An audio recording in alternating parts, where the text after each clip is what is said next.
we would love you guys to have your cameras on if you are comfortable with that.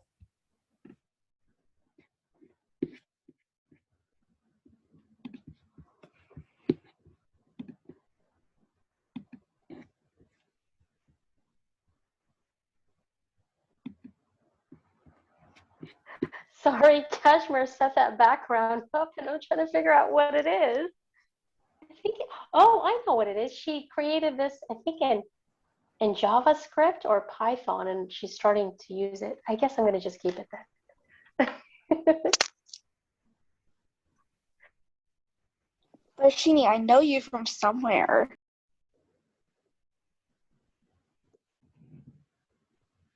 Is it from AIS?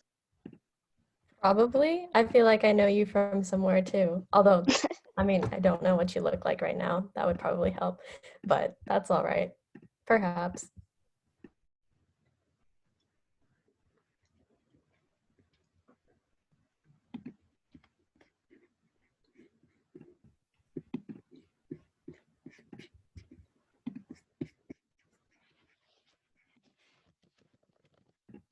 Okay, I think I'll just give it a couple more minutes, just waiting for one of our panelists to come on, and then we can get started.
All right, Kira, do you think we should get started?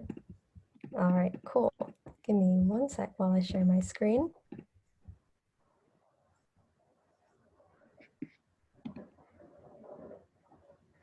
All right, hello everybody, and welcome to our Women in STEM and Business event hosted by the Girl Up DMV Coalition.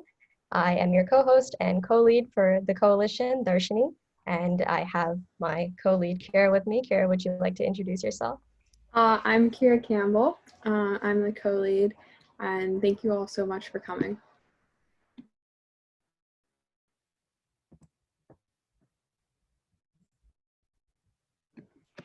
So what is Girl Up mainly? So if you're not a part of Girl Up is a United Nations Foundation organization that focuses on advancing the rights of women and girls all around the world and focuses on giving them opportunities to use their voice.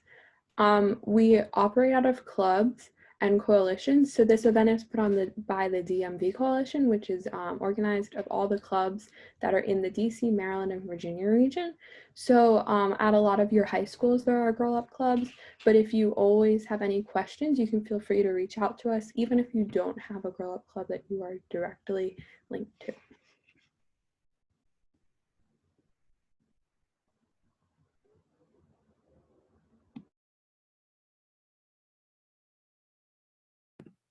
Okay, and so for today's schedule, our event will be held from 1 to 4 p.m. EST.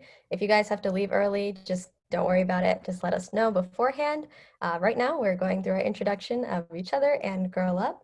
And in a couple of minutes, we will start with our main panel featuring women in STEM and business.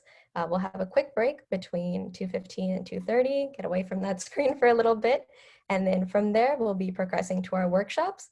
We'll first be having a STEM workshop hosted by Kashmir Rose Pandolfi, who is a young drone pilot, scientist, and artist.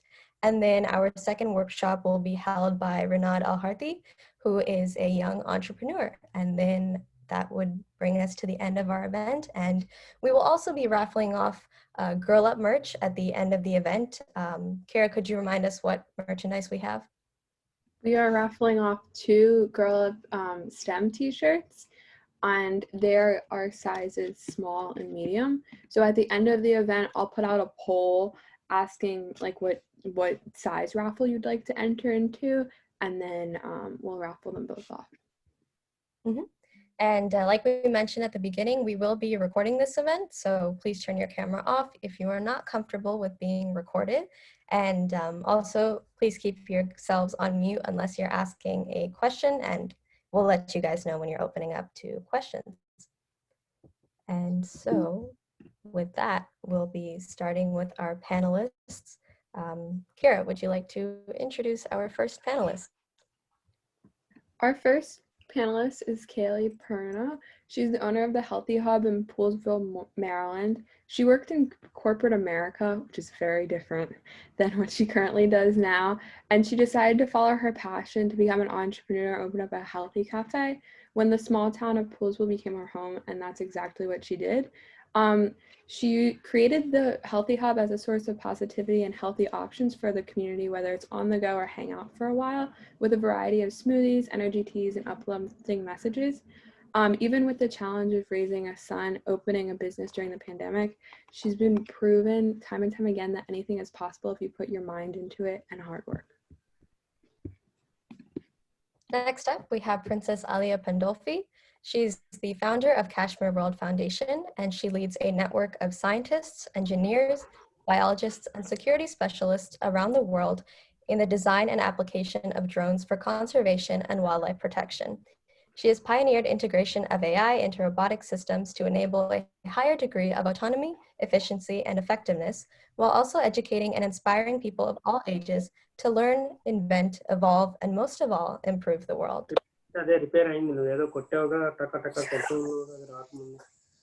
Give us 1 second. Okay, looks like we're good. Kira? And our next panelist is Dr. Angela Heitwalker.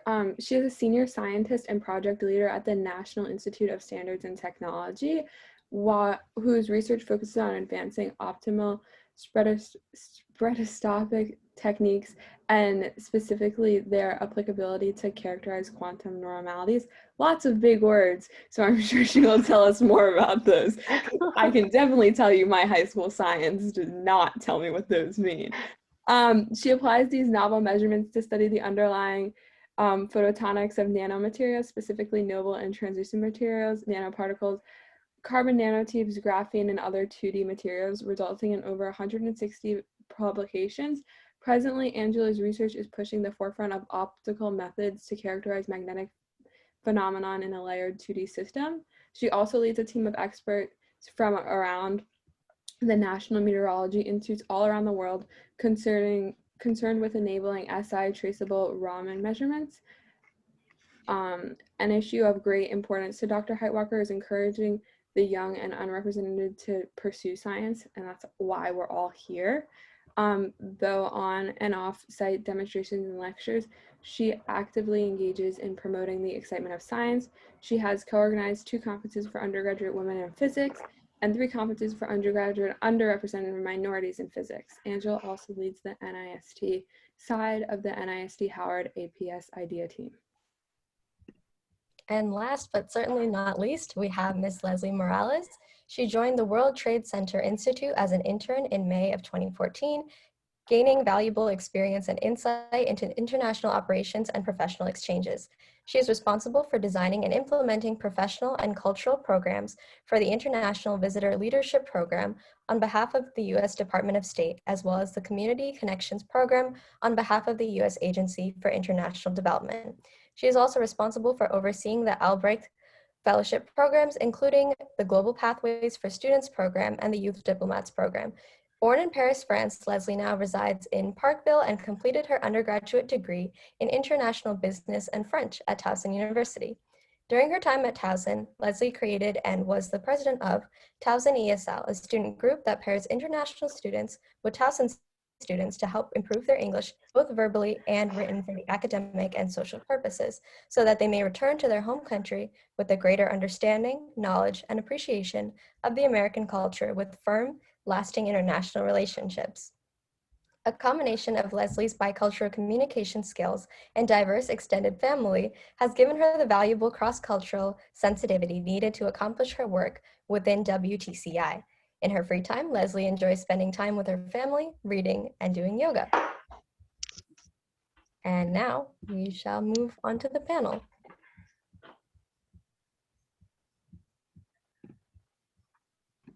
I'm going to start us off with our first question. Wait 1 second, Kira. I just wanted to spotlight our presenters so everyone can see them. So I'll just go through and do that real fast.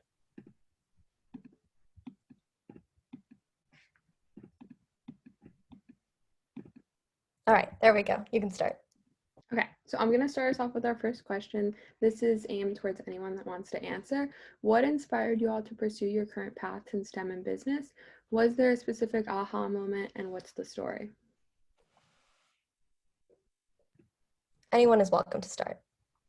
I guess I'll start then. Hi, everyone. I'm Aaliyah, and I actually started Kashmir World Foundation after I retired from my first half of life, which was focused on international real estate development. And once I retired, which was at 30, I ended up wanting to start a nonprofit. I knew from the time I was 12 years old I wanted a nonprofit. I just didn't know what it was going to be. And I would read about all these people that have like this burning passion and desire in their body, and eventually they find their way. And that's kind of how I ended up with Kashmir World Foundation. Is I kind of thought about things I care about, and number one for me was really wildlife, especially endangered species. So I started focusing on wanting to help them, but I didn't want to just kind of do the traditional methods that are currently applied with wildlife conservation or counter-poaching work with endangered species. So I started looking at different types of technology and how it can be used to help, but I'm a big promoter of education as well. So I wanted to integrate both my appreciation and love for education, and then the ability to invent and create new technical advances that can ultimately help the world and the endangered species that live in. And that's kind of how Kashmir World took birth. But the fun part of that story might be I met my husband because of my cat. and that basically gave me a sign that I had to dedicate the rest of my life to protecting animals, because since I've met him, I mean, I feel like my life has totally changed for the better, of course. And our relationship has grown just like Kashmir World Foundation has grown. So I feel like, that is a key element of why I pursued wildlife, is because it was like this little fur cat I got in Costa Rica who brought us together and totally changed her life. So I think, that story always resonates with me and continues with everything I do with Kashmir World Foundation.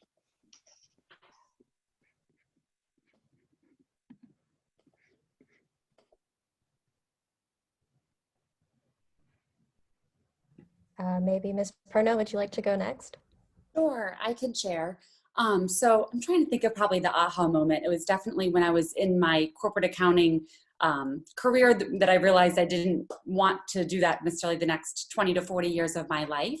But it's, you know, you got to go after your heart, similar to all of the other panelists that are going to speak. And for me, health, that's going to be like in what you're putting in your body, but also your mindset, and surrounding yourself with positivity is absolutely huge. So that's really kind of always been the focus for what I'm doing at the Healthy Hub, is to provide those two things. And then I realized for me that I love working with people. I love talking to them. My vibration with them is that I just light up when I'm communicating with them. So that all kind of came together in my vision for wanting to open what I like to call like a healthy cafe, being the Healthy Hub. So, you know, it's just really finding what lights you up inside. And for me, that's health, that's positivity of the mindset, surrounding yourself with positive people. I'm going to say that's absolutely huge. And just those positive messages kind of helped me come up with my dream to open the Healthy Hub. Awesome. Ms. Morales? Sure, yeah, I'd be happy to go next. So I come from a little bit of a different background. I work for a small nonprofit organization. So I didn't have much of an aha moment, but I've always known my whole life that I want to do something international. As I mentioned in my bio, I have a diverse background, originally from Paris, France. My mom's French, but my father's South African. And so we have family really all over the world. Didn't grow up with much family here in the US, which was a bit tough, but I was always interested in other countries, other languages, and other cultures. So when I was studying, I knew I wanted to do international business. I was able to major in international business and study French at the same time. And I found out about the World Trade Center Institute, which has kind of a lot of different parts of the organization, but I was able to do operations, which was really neat for me because I got to know really the ins and outs of how nonprofits function. We are a little different in the sense that we kind of function as a for-profit. We have memberships, we have members that pay membership dues. We have a lot of grants through the state and the federal government, but we also put a lot of events on, and our events bring in a lot of revenue with sponsorships and ticket sales and things like that. But when I found out about the international exchanges aspect of the organization, that's where I was really like, this is my absolute favorite. I really love to do this. So when I started working for international exchanges, I really fell in love with it. I love the storytelling aspect of it. I love to share with our international visitors who come to America. They come with these, preconceived notions, and we're able to break those stereotypes, especially being located in Baltimore, Maryland, where a lot of visitors hear about Baltimore in the news. So breaking those stereotypes was really important for me. It's a really neat part of my job, and I get to learn about a lot of different topics. So these international visitors that come to the state are all emerging leaders of their countries, and they're learning about their respective fields. So it could be, STEM educators, or it could be, combating human trafficking or environmental protection. And so I'm able to learn about what resources are available in our state, pair up these emerging leaders, international emerging leaders, with these experts in Maryland, and I can learn a lot about those different topics. So it's neat because I'm not just focused in one area. I'm doing my job as a program manager to arrange these meetings and establish these connections to foster these relationships, hopefully long term. But I also can learn about these different topics. So I've been there ever since. It's been my one and only career so far, and I really enjoy it. So. Great, we love breaking stereotypes and collaboration. And finally, we have Dr. Haight Walker. Hi, everyone. Thank you for including me in your panel. So I knew since I was pretty young that I enjoyed the sciences. And I remember a class kind of very distinctly in the 6th grade where you and your partner were making a bridge, and whomever the most weight, the bridge that could hold the most weight, won the prize. And I was part of that team, and so it was fun. But I grew up in a very small farming town, and so the idea of what a scientist was still not very clear to me. So in undergrad, I was able to major in chemistry, which was interesting because that was one of my least favorite subjects. But as it turns out, I also learned a lot about physics at that time. And that's what I ended up getting my PhD in. But what's interesting is my undergrad also was small and didn't even offer physics as an undergraduate degree. So I learned as much math and chemistry as I could. And then I had a professor that taught physics as one of the requirements. But he then, put together different problem sets and projects for me. And I became more and more interested. And that's what then I decided to go on and do my PhD in. And I've been at NIST for over 25 years. And hopefully you guys all know about NIST because we're kind of a big campus in the middle of Gaithersburg. So I came to NIST as a postdoc. So after you finish your PhD, you do a 2-year stint that's called a postdoc. Of course, if you're an MD, you do a residency. It's very similar in that idea. And so I came then and have stayed the whole time and now have my own lab where postdocs come through and they spend their 2 years getting ready to go out into the world and start their own labs or careers, whatever they would like to do. I've done demonstrations about science since I was actually in high school because I just enjoyed putting on shows, I guess, and showing people the excitement of science. So I've done that, and that's kind of been a passion of mine on the side. And then as I've become more older, I guess, I feel now trying to reach out to underserved and under-resourced communities is really an important thing for me. And so I've been doing more of that targeted, trying to get people excited about science from those groups. Awesome. So right now we have a poll that we would like to launch. Oh, there we go. There it is. All right. So it'd be great if you guys could answer this poll at this time.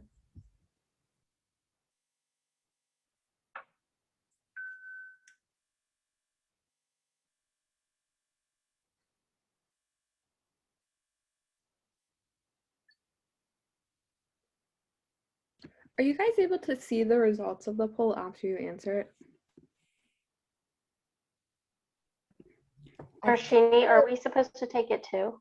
Or is that for the participants? You guys are welcome to take it as well if you would like. Okay.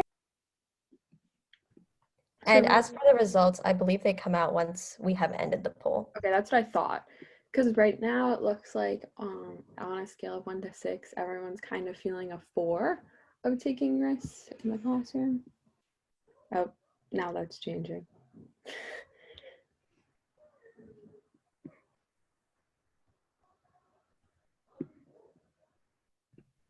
Okay, it looks like most everyone has answered, so I'm gonna go ahead and end this one.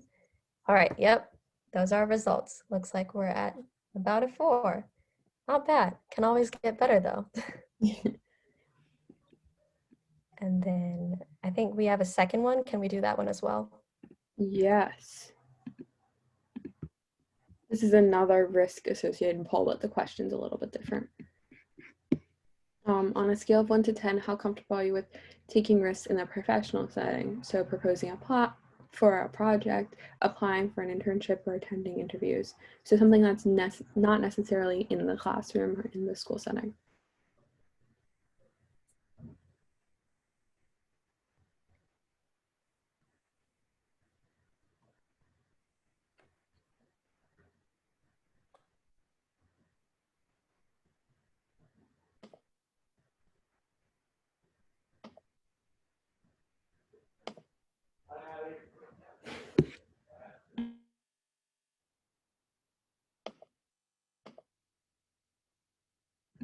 Okay, so again, I'm gonna end the poll, but it looks like everyone is feeling a 4. That must be our lucky number today. That's still a pretty good number actually, because I would guess that in fields that we act in, it's a little bit lower, but I'm surprised. All right, I believe we have 2 more, and these ones are gonna be related to asking questions in both school and a professional setting. Okay, so this is question 3. On a scale of 1 to 6, how comfortable are you with asking questions in the classroom? And I know this depends on class to class, but just take a general stance.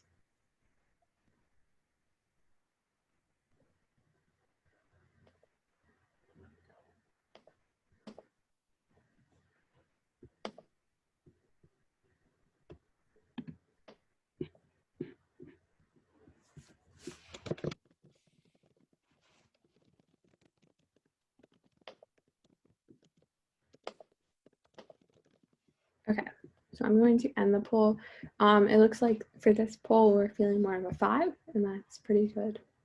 And then we have one last poll that is, how comfortable are you with asking questions in a professional setting?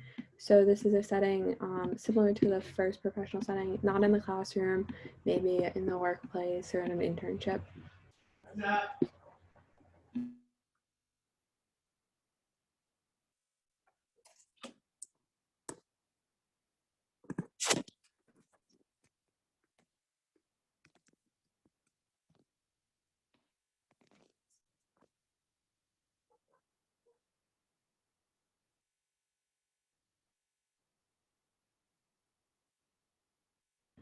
Okay, and I'm gonna go ahead and end that poll as well.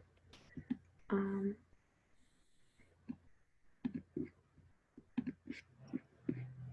right, 6 wins, which is awesome. Asking questions is very important, and I feel like Kira and I were talking about this earlier, there's like this negative connotation around asking questions. And I was also reading something the other day about, or no, it was a TED Talk about a female physician, and she was talking about how people don't really ask for feedback or ask questions in the operating room. And I just found that really interesting because, you know, in order to grow, you do have to ask those questions and get that feedback. And so we just wanted to see where you guys were at with that risk taking and asking questions, because that's actually going to be the focus for our panel today. And so we're going to get back to that panel now. Our next question is, let's see. Okay, this is a little hard, but what has been some of the most challenging parts of your work, and how have you overcome these challenges? And maybe we can go in backwards order and start with Dr. Hite-Walker. That's a good question. So challenges in work, in my mind, are when we have to change fields a bit. Of course, once you're at a certain level in your career, it would be very hard for me, for instance, to become a biologist. Like, that isn't the kind of change I'm talking about, but rather the details of the science that we're doing, where it's kind of, you've learned what you can there and you're not growing as much. And so you have to kind of turn a little bit into a new area for yourself so that you continue to grow. And that's both good and frustrating. Of course, learning is one of the things that scientists do every day. So that's a great thing, but it can also be frustrating where you feel like, how can I learn everything that I need to actually contribute in this newer area? You know, I haven't been in it for all these years and things like that. So it's an important thing to do, to grow and to move outside your comfort zone. And of course it's challenging and can be frustrating. So just trying to keep going and keep positive about it is a way to do it. And another thing that I try to do is to recruit postdocs. So again, these younger people who come into my group that have expertise beyond mine, so that it's a mutual learning experience where I can learn something new about this area that we're going into, and they can as well. So. All right, Miss Leslie Morales. Yeah, I love what Dr. Hite-Walker mentioned. There's a lot of similarities there. I'll kind of elaborate a little bit. Definitely always learning and not plateauing is a challenge, and always being open and willing to learn, especially the longer you're in your career. You may have those boundaries with your job responsibility, but always trying to find different ways of learning new skills and new areas of an organization is really important. Also with that comes just with balancing your expertise and some of your colleagues' expertise. So it's really important, I believe, to, quality over quantity in a sense, and figuring out what you're really good at, figuring out what your other team members and your colleagues are good at, and being able to work together in that sense of balancing those different roles and expertises. Two other things I would add to that, to some challenges I faced. Learning how to properly manage is very important. Not everyone is a manager, I would say, and has those skills to know how to manage properly, effectively. We have the privilege of having an internship program where I manage a few interns every semester. And in the beginning, it was very tough for me to balance my workload and knowing, what I'm doing and being able to also manage and train interns at the same time. Our department has quite a steep learning curve, so it can be tricky, but knowing how to manage properly and manage different people is really important, and it's a skill that you're gonna, be able to use every job you go to going forward. And then another challenge is pretty probably across the board is just finding the work-life balance. Sometimes I find that I take my work home and I'm stressing about projects that are coming up or groups that are coming in, making sure all the logistics are set. But I think it's really important to just make sure you can shut off at the end of the day and focus on your family. I feel very fortunate that I work for an organization that really promotes work-life balance. We have such great flexibility. If I need to come home and take care of my son, I can do that. We're able to just be able to work remotely at times, even when it wasn't this pandemic. So having that work-life balance, if that's something that's really important for you, that's something that I think you should really look for in organizations and ask those questions. How do you guys balance work and life for your staff and your employees? So those are a few challenges I faced. Yeah, great points. Ms. Purnell? Hello. Those are amazing points that the other two speakers have talked on. So yes, challenges. So just to kind of help everyone understand. So I decided to open my Healthy Cafe about a few months. I committed to everything a few months right before COVID hit. So that was really fun. And then, so again, everything was submitted, money was already deposited and everything like that. So I hit obstacles from absolutely day one, which delayed my opening through permitting and everyone working from home and trying to adjust like that. And then my husband and I found out we were pregnant. So I hit a few challenges, some unexpected, some expected. And the first thing that I want to say is, okay, first I need to lead with, I so believe in personal development because I had to be feeding my mind positive messages to believe that I could make it through all of these challenges. And one of the biggest ones that kept, coming up for me is that every single obstacle will only make me stronger. First of all, there's always a way to do something and you will always be able to work through it, and truly believing that whatever happens to you, it's not a negative, it's going to make you stronger through the process of it. And that's like the main thing that I kept telling myself through this past year on this journey is that if I can get through this, that I can make it through anything. And the fact that we've been able to be successful has been exactly, is that I know that we'll be successful in the future. The other thing that I wanted to kind of just touch on is don't be afraid to change, because my original vision of what I wanted for my Healthy Cafe clearly had to change when COVID hit especially. And so the fact that I didn't just hold on and kind of have this negativity of, oh, well, it's not what I wanted, it's not this, is that I had to become adaptable in the process. And the more adaptable that you can become with any challenge that comes, it's just going to make you more successful with whatever you do. So sometimes it's letting go, and sometimes that's letting go of my ego or, just that perfect vision, whatever it may be. There's going to be so many different scenarios that this can apply to, and be ready to kind of accept that change and learn and vision and take advice from others, and just how to move forward with that. But I'm going to say just become very adaptable. And I love just some of the other points that you guys talked on, step outside of that comfort zone, because that's where really the magic is going to happen, and seeing that vision and all of those different things. So those are some of my advice to kind of how to work through the challenges. Awesome. And Ms. Pandolfi? Wow, that was actually quite motivational for me to hear all of you guys share challenges, because I've been working from home for way before the pandemic. Actually, the foundation is based out of my house, but I work internationally all over the world. So some of the biggest challenges that I think I face is being able to self-motivate myself, right? because when you're around a group of people, sometimes you could feed off of each other's energy. And if you're down, somebody can try to help you pull you up. And if you're frustrated, they can kind of help guide you through the process. So I feel like this last year, everyone's been in the same shoes as I have for years.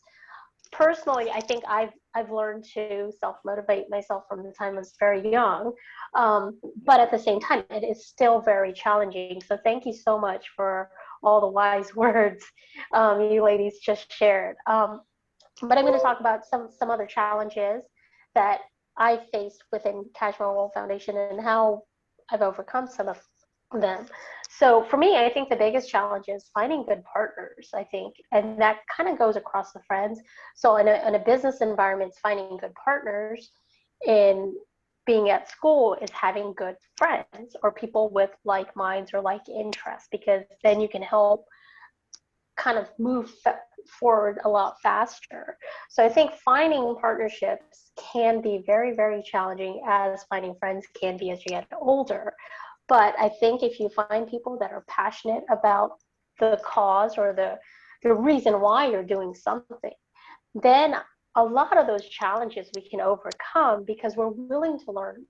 I can't do programming for the life of myself, right? Like, I don't want to deal with programming, but if I want to help develop neural networks to find poachers in the African bush, or to help biologists find sea turtles tracks on the beach, I have to at least be engaged to some degree. So even if I don't learn it full force, I can have a good understanding of how does programming actually work, why is it important, and then how do you manage a team. And I think Leslie pointed out that the key of being able to manage a team, you don't have to be an expert at everything, and I'm not an expert at almost any of the things that I do, but I'm very good at managing different teams, bringing them together, bringing passionate people together, and then working together to solve a problem. So to solve my challenges, I actually put out international challenges. So the next one we're actually putting out next month is a challenge on a drone design that we've been working on for the last couple of years. And we've plateaued, right? We've plateaued, like, this is the best I can get it, but it's not the best it needs to be in the environment that it's going. And this particular aircraft is being designed for snow leopard protection, high altitude Himalayas. So we're looking at 18,000 feet flying above ground. So there are lots of different parameters and challenges we're facing with that. So I'm actually putting a challenge out, an international challenge where the teams around the world can compete on the design of this particular aircraft. And that way we get input from around the world. I get engagement and excitement. And ultimately we'll be able to solve that particular challenge we're facing currently.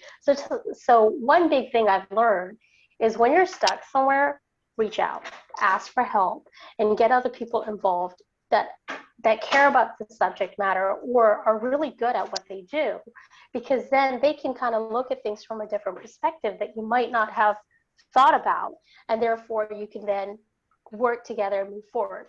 And the last thing I'd like to add, and I think Kelly mentioned being adaptable, and I think that's critical. That's absolutely critical, and especially going through the last year, all of us have had to adapt to new ways of learning, doing projects, doing our businesses, engaging. So it really is evolution, right? We have to evolve as a species, and it's survival of the fittest. People that survive through it, they will move on to the next phase. People that might not survive through it and keep doing the same thing over and over again, they're going to get frustrated, they're going to get unhappy, they're going to get depressed because they're not willing to change. And Angela brought that up. Change is a big part of what we do in life. Is we have to learn to change and adapt to the current situation and deal with each problem individually and let go of our egos, because sometimes we're so stuck on how we're going to get somewhere that we forget it's not how we get there, it's getting there, right? So whether I go in this direction or I go straight path or I come from the top, the point is to get to that end goal. So thank you, ladies, for sharing all your feedback, but that I think would be my challenges and how I try to achieve them. Definitely. Wise words everywhere. Kira, do you want to take the next question? Yes. So, as women in STEM, we face a lot of obstacles, especially as well as in business. But both the fields have a lot of like obstacles that are built against us, whether or not we see them initially. So, what do you believe stops girls from pursuing STEM or business, or what hurdles in the professional field stop them from going further or even pursuing? Can I go with that first? Mhm. I think it's yourself. I honestly feel that the hurdles are yourself. We put limitations on ourselves, and we start believing what might be some external voices saying something about how we should be, and therefore we put these barriers up, thinking, well, I can't do math, or I can't do science, or I can't, go into this environment where it's 99% men and be as good as them. It's, I think, our own perspective on how we approach something. So for me, like I said, I didn't grow up with a technical background at all, but right now what I'm doing is extremely technical. It doesn't scare me because I feel like it challenges me to learn and grow and become a better person, and also become a good role model for my own daughter, who now is probably more technical than I am, and she's only 9 years old. And some of you will actually get a chance to hear her talk later today. But I do feel like the barriers really are barriers that we put on ourselves, and we always want to find a scapegoat and point at some other direction. But there are times where you are stuck, and there are external barriers, and that's when you have to be adaptable and find another way to get around that barrier. If you want to achieve, if I really want to help save animals, and there's tons and tons and tons of things that are going to stop and get in my way, I could either give up, or I could say, you know what, I'm going to continue to fight this until I get to my end goal. It could take me a year, it could take me 2 years, it could take me 10 years. But if I'm persistent and I remember why I'm doing this, nothing's going to get in my way and stop me, regardless of who, where, when, or how that happens.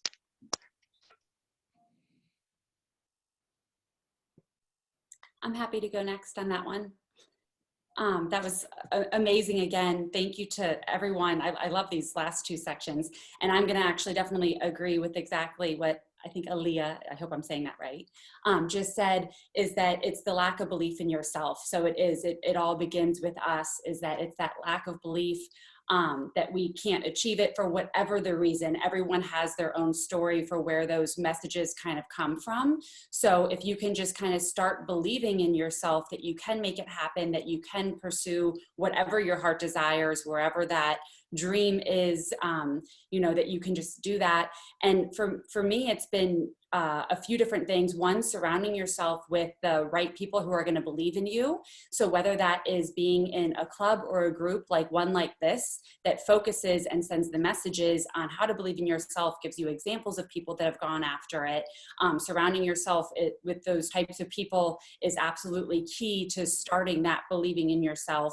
And then also, I'm a big believer in, read the books or maybe listen to some audios that can be personal development messages that also just speak to that same thing.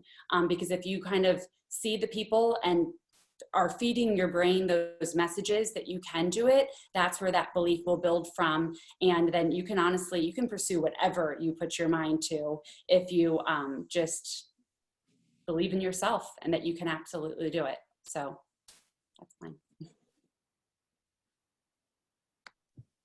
Yeah, I don't have too much to add, to be honest. I think that was really great. I guess the only thing I'll add to that, when you are faced with those barriers that the ladies mentioned, is just to never give up. Make sure that you're trying everything in your every possibility at your wheelhouse that you can to achieve what it is you want to achieve. And if you work hard enough, you'll definitely get there. So I would just say never give up.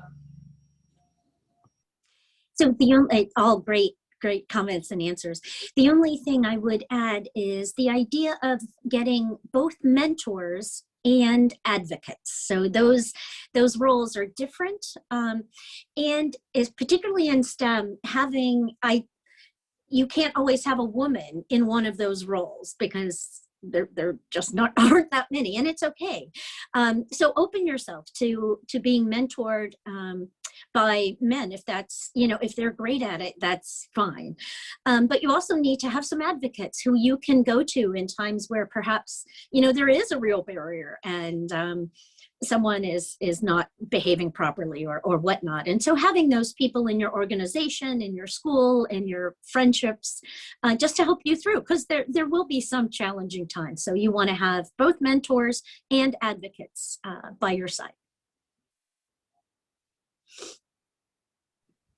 Definitely. And so for our next question, is there a negative connotation around asking for help in professional fields, especially for girls? And what have been your experiences with that? Whether it's been something from when you were younger or even like currently where you are now.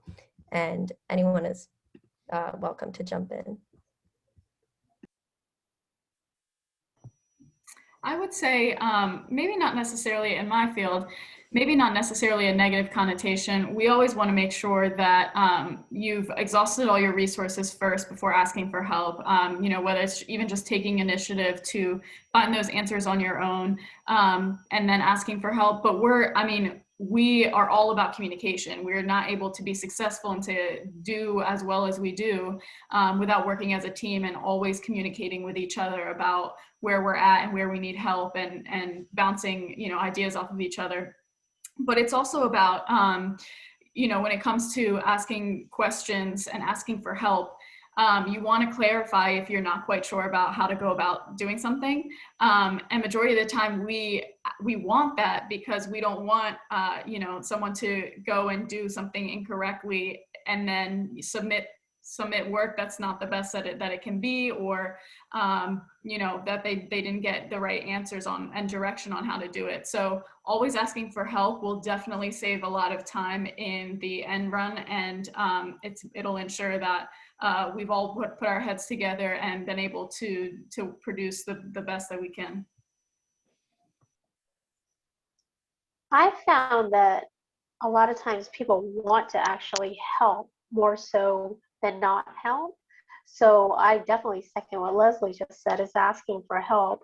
It is important to do your homework and do your part. So when you do ask for help, it's not like you're trying to get somebody else to do your work, but you really are stuck somewhere and you want to be able to move forward. You've exhausted your choices and now you're looking for that external help. And I found in every single situation, regardless of being in school or in any of my career or positions around the world even, when you ask for help after you've done your part, I feel like there's so many people that are willing to help, whether it's men or women, and it doesn't matter how old they are even, that they're always willing to help. So I would say that's probably the best way, or that is the main way I usually move through my challenges, is as asking for that help.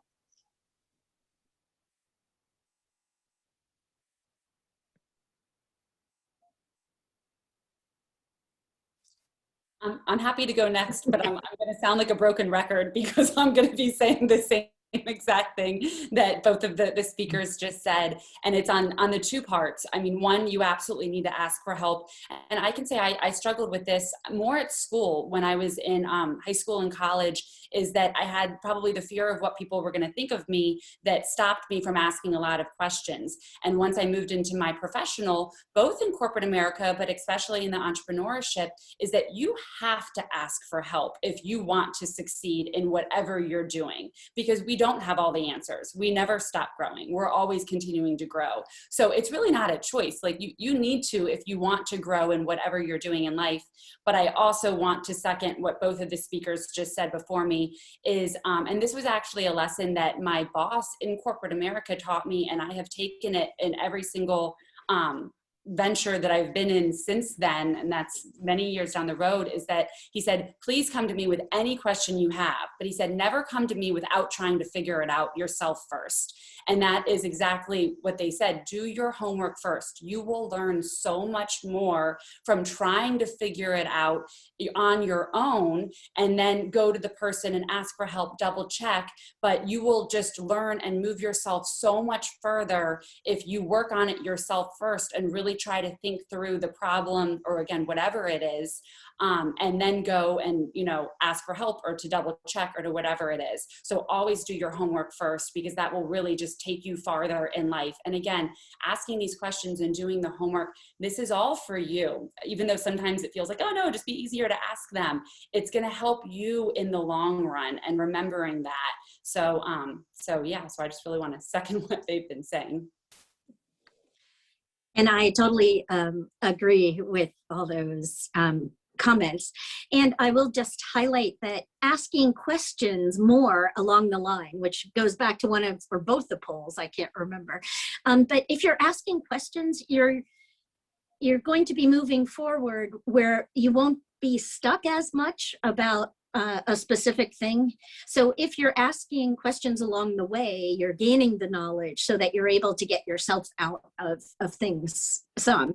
But always asking questions or for help is a key part of learning. And honestly, it will help you build relationships. And it is, you know, there's something to be said for these relationships that will help you in your career, and of course, emotionally, just moving through life. So ask questions along the way, and try to, if you have an issue, do some homework yourself before asking. And remember, everyone brings something different to the table. So in science now, it's so much more team oriented than individual. We have experts from material science and chemistry working with us in physics to solve problems. And so there's no way I know enough material science to be the expert in that. And so I feel very comfortable asking them about questions that, of course, they should have the knowledge in. So just think about that. Everyone brings something different to the table, and it's okay to say whatever this barrier is you're dealing with, that someone else, you know, maybe is an expert in that and can help you. And I'll also just close out real quick and add that I think tone is very important when it comes to asking for help and asking questions. You want to be mindful of people's time, and there's a time and a place for asking for help and asking for direction. So keeping all those things in mind and then approaching is important.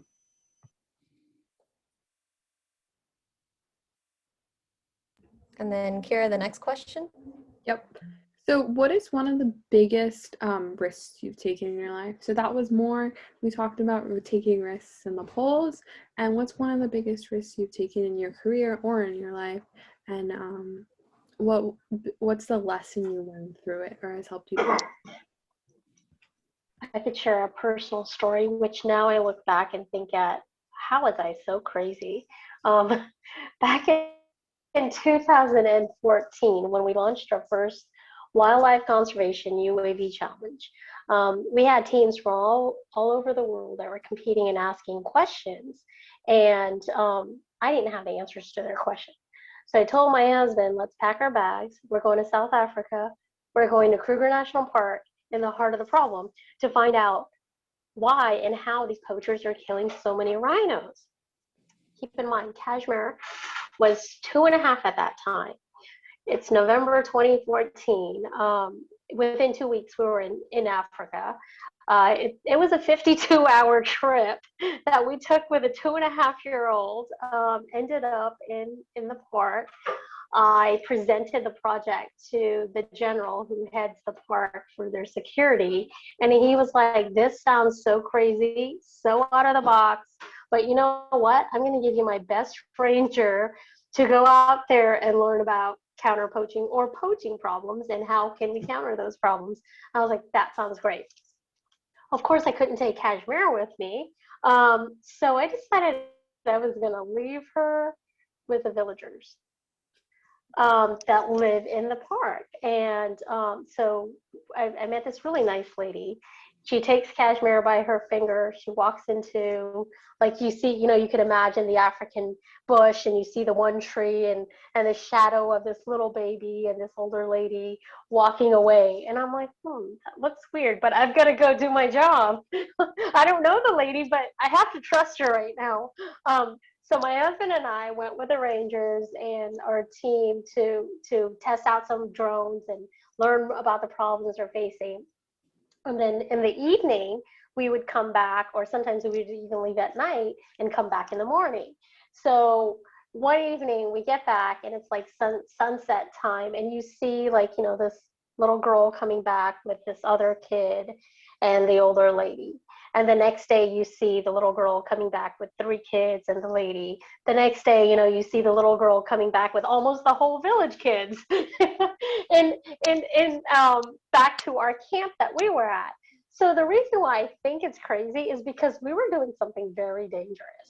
And people knew we were there to do counter poaching work. And then the villagers, they knew we had a little girl who's 2.5 years old that we're entrusting with the village.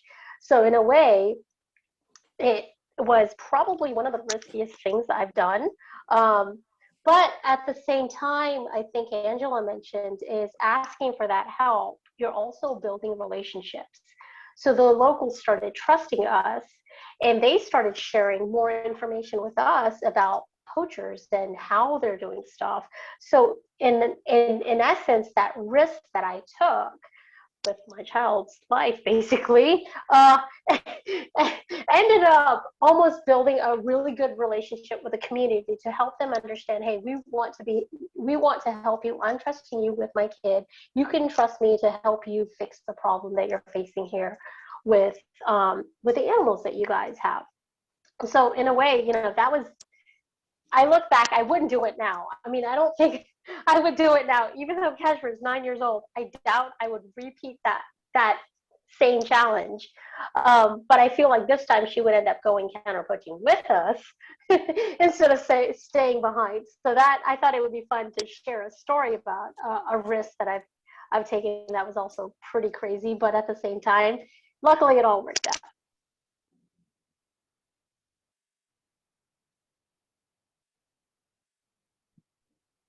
I'm happy to share next. So I would say the biggest risk that I've taken, it's kind of 2-part. It would be leaving a safe corporate America job and venturing out to pursue my passion and open my own business. So there's definitely risk in that. But the reward on the other side is that, how I like to say, is that when you pursue your passion, and, you know, I love speaking to girls when they're younger because you can start younger than I was and it makes it a little bit easier.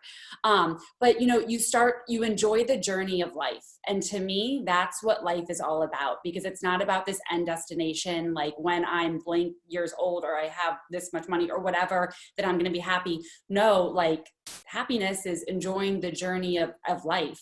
And for me, like the reward on the other side of that is that I truly love what I do. I love every single Monday. I love every day that I get up and I get to go to work and, you know, I get to talk to people and whatever. And that does not mean that there's not mundane parts of the job and that it's not difficult. And I just had a baby a month ago, and like, it's, you know, owning your own business, it doesn't necessarily stop just because you have a baby. And so there's definitely the challenges that have come with all of that.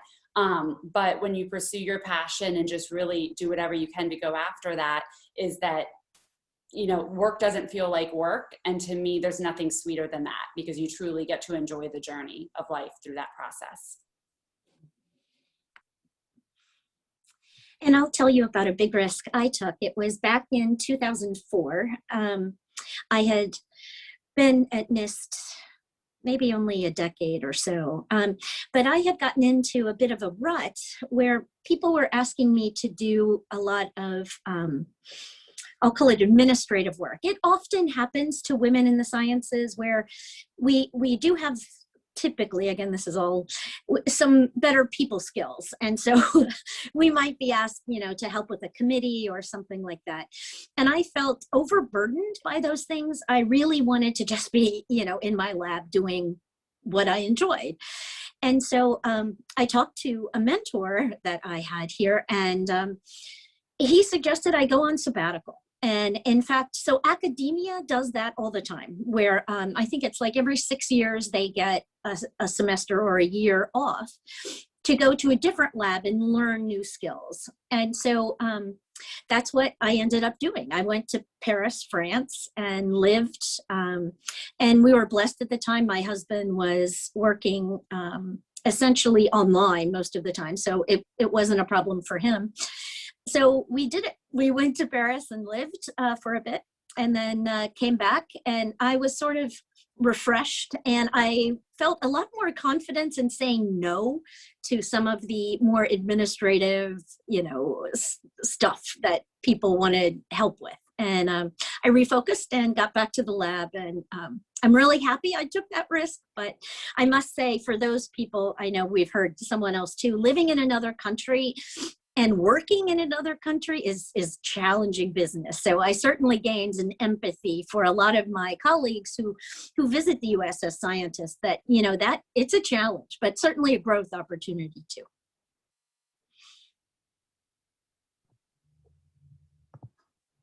Yeah, so that's really great. Definitely, I think a super important lesson there is that sometimes it's okay to say no. And I know in the beginning of young professionals' careers, they're very, very scared, very not willing to say no, and will say yes to almost anything.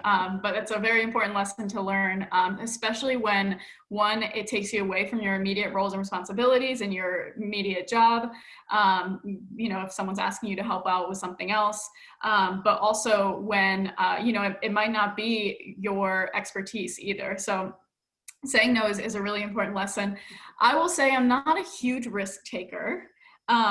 I personally am what I call myself a maintainer. I think in the HR world, you identify people as maintainers or builders, and learning where you fit is very important. Maintainer in the sense of, I like to learn about a project or learn about an assignment, and I like to stick with that and just help it, work on that and help it progress, find ways to have better processes, make things more efficient and effective. But I don't necessarily like to build projects from scratch and then, once it's up and running, give it off to someone else and start building up something new. And I think that's also a lot of the entrepreneurship mentality as well. Kaylee, if you want to let me know on that front. But so I'm very much a maintainer. I like to, once that project is built, I like to maintain it and make sure that it's successful for years to come. But I will say, in the beginning of my career, probably the biggest risk I took, I want to say I was like 21 years old, and we had a project with USAID and Ukraine, and these were all, they're at least twice my age, and I was to be the program manager. So stepping into that role was definitely, at first I was like, how are they going to respect me? How are they going to take direction from me? And how am I going to be able to manage this program? But just believing in myself and saying, even if it's putting on this facade that, hey, I'm the program manager, and just pretend, like, believing in myself will help them believe that I'm the program manager, and will give them the respect that that I needed. So I really just had to put myself in the position, say I can do it, and really act as if I was the overarching program manager, and they needed to come to me for any issues, any questions and things like that. And we were able to have a successful program. But it can be difficult, it can be risky, and figuring out what risks to take and what risks not to take is important. Awesome. So in our last couple minutes, we decided to come up with like a rapid round of questions. We have one specific question that applies to each of you guys that we would like to ask. And I think I'll start with Ms. Pandolfi. One second. Okay, spotlight. There we go. So you've started Teachers Take Flight, which is a KWF program that teaches teachers to build drones so that they can take that back to the school and get kids involved in aircraft technology. But you also have the Da Vinci Challenge, which is the specific kids and drone building workshop. So what differences have you seen in how adults and kids learn, whether it's in grasping concepts, working with each other, or asking questions? You know what? I think the way the workshop was created was to make it where people of really any age would have fun. And because it's a fun, hands-on workshop, people tend to ask more questions, whether it's kids or the adults. So that's one thing I found very similar between it. But I do feel like that not all teachers, but some teachers are a little bit more risk averse and they're not willing to try to maybe implement a program at their school, and other teachers are more aggressive, like, hey, this is so cool, I want to go back and I want to implement it. And then there are teachers that are like, I want to just go out and fly my drone. And then there are a lot of teachers that are a little scared to try flying. With the students, I've found there's that less fear of risk and trying something new. They're willing to open up to, hey, this would be really cool as a drone club at our school, or this would be really cool if I took this drone and customized it for something I care about.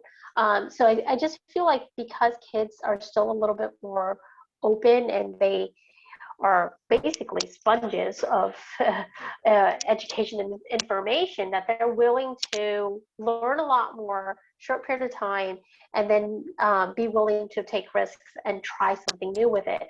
Whereas with teachers, they already have classes they're already teaching, right? So for them to develop or integrate a curriculum that's new to their school, it's going to take time investment.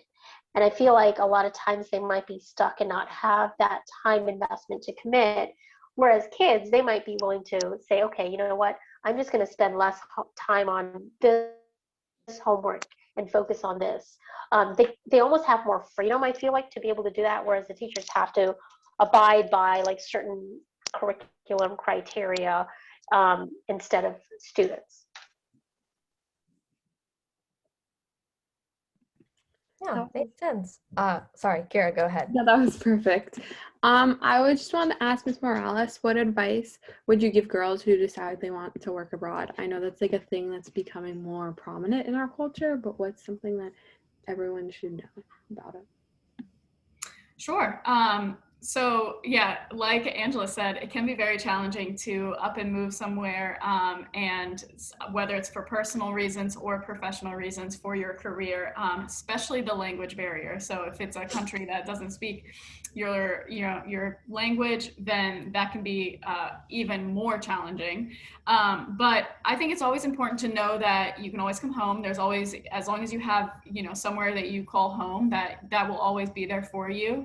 But going and experiencing different cultures and different countries, it will really make you grow in ways that you never would have been able to if you stayed put. What I think is most beneficial is to visit a lot of different places and stay temporarily and not very long term, and that way you can really gain exposure. It's also very easy, and depending on where you're going, if you're going to Europe or if you're going to East Asia. But I think that it's something that everyone needs to experience at least once. I'm very adamant about traveling and visiting different countries that I've never visited before, and especially taking my family and my son. But if you've never done it before, I've talked to people who have never left the country or their state even, it's just a growing experience. It can be very challenging at first and very scary. I would suggest first, and best way to do this is to study abroad. So looking through your university programs and figuring out what countries you can travel to and study abroad.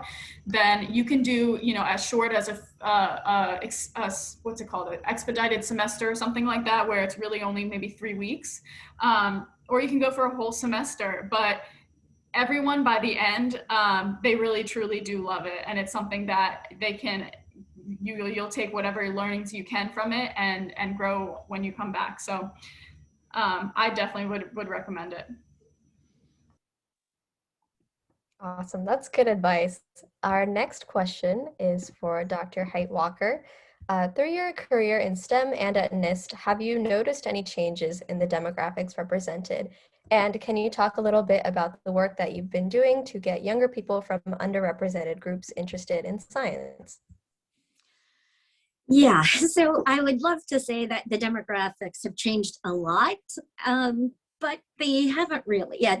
There was a recent where they were plotting sort of, the women numbers from years ago and now. I mean, there's certainly more. So let me just be clear. There are certainly more women. And NIST is a place where we really focus on the physical sciences, so more physics, chemistry.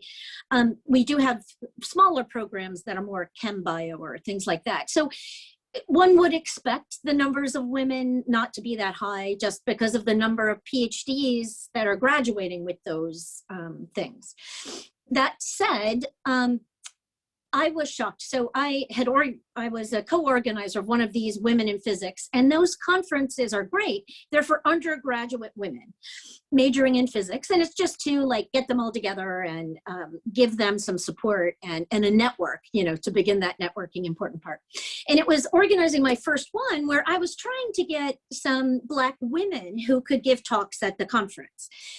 And I didn't know this, but it shocked me to learn the numbers of Black women from physics is shockingly small, so small that when they get their degree, they get a number. So their number, Black women with PhDs in the US. And that just floored me. So that's when we started these other conferences for underrepresented minorities. And I've been doing lots of work in that space, and it is challenging and exciting all at the same time. One recent big things that we had here at NIST, we participated, there is a Black in X, and X being different STEM fields, on Twitter. So it's hashtag Black in Physics. And I worked with our NIST public affairs people, and they were able to highlight some of the very few, but the Black physicists that we have. And that really gave me a lot of joy and excitement. So, and what also has happened very recently is the APS, which is the organization that all physicists are part of. It's called the American Physics Society. They have put out a new report on particularly the African American community, and some ideas for institutions to try. So I think more and more people will get involved in that. But I can tell you, when I go and give a demonstration at a school in DC, the kids are just as excited as when I give a demonstration in Gaithersburg, right? There is no inherent difference in the beginning where kids are in their joy of seeing science. So that means we're not doing something well along the line. And so lots of work to do, but I'm very optimistic. Things are improving. I like that. And our last question is from Ms. Perno. When you first opened Healthy Hub, given all the circumstances such as COVID and having a baby on the way, how were you able to overcome these obstacles or incorporate them into your business? Let's see here. How was I able to overcome the obstacles? I mean, you just got to keep moving forward, and kind of probably like what I've said before is just believing that every obstacle is truly just going to make me stronger. And again, being excited about what you're doing makes it a whole lot easier. So I was so excited about opening this place. And I mean, I put in incredible hours, into doing so kind of thing, but having that passion in what you're doing makes the time not feel like time or work or anything like that. Well, no, it can feel like work. Let me backtrack. It can absolutely feel like work, especially the mundane things. But being excited about what you're doing. And so, and then just knowing that, again, believing in yourself, I really go back to mindset, because mindset for me is absolutely everything. If it doesn't start with mindset, if it doesn't start with believing in yourself, then you're not going to move forward and taking the actions that you need to do in order to achieve whatever your dreams and goals are. So I had to believe in myself, and I had to, I knew that I had to keep moving forward, and that meant every day waking up and just doing what was necessary in order to make that happen. And again, this year for everyone, and I just want to touch back, it was one of the other questions, adaptability. You have to be willing to change in order to move forward. And this year has really taught that for everyone, for you guys in high school with how your learning style has gone. You know, I want to say kudos to everyone in school right now, because that's not necessarily an easy process. We've all had to become adaptable this year and give ourselves credit, and really, and that kind of helps us move forward and have that belief in ourselves that we can do this, that we can change and become better and grow stronger through every single obstacle or challenge that comes our way. Yeah, definitely. And then kind of going off what you just said, I just remembered something Miss Pandolfi told me when I was doing an interview for her a couple months ago. And I think I remember you telling me, like, sometimes, like, when you were first getting Kashmir World Foundation started, like, you would be the only woman in the room and Kashmir would be the only child in the room. And even though you weren't necessarily the expert, like, you had this idea and you really advocated for yourself and for that idea. And often, like, you are your biggest advocate, and it's really important to realize that. And so, yeah, I guess with that, that brings us to the end of our panel. This was such a wonderful discussion. I definitely learned a lot. Kira, anything you would like to add? No, thank you all so much for participating as panelists, and thank you as participants for listening. Panelists, if you have to go, don't worry about it. Thank you for being on with us and sharing your input. It has been greatly insightful. Yeah. Well, thank you, ladies, for having us. This was really nice, and I'd love actually to get in touch with the other panelists that you guys had invited, because it was really nice to hear your stories, your feedback, and it's so inspiring. So thank you for that. Yeah, absolutely. I don't know if you guys are sharing, you know, any contact information at the end of this session, but I can just put my email address in the chat as well. And I'd love to connect with all you ladies. Anyone that wants to reach out, I'm happy to share more information. I just want to ditto what they've been saying. Thank you so much for having me, and it was really fun hearing from absolutely everyone. This has been awesome. Thank you. Thanks for the great panel and to help me learn about Girls Up. I didn't know anything about it before this, so.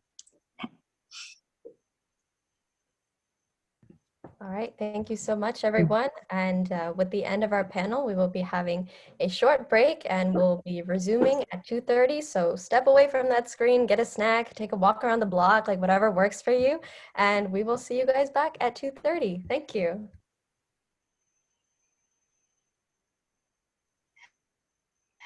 Quick question, Darshini. Mhm. So we just stay on the same one for Kashmir's presentation, and then Yeah, we'll just go into same call. breakout rooms?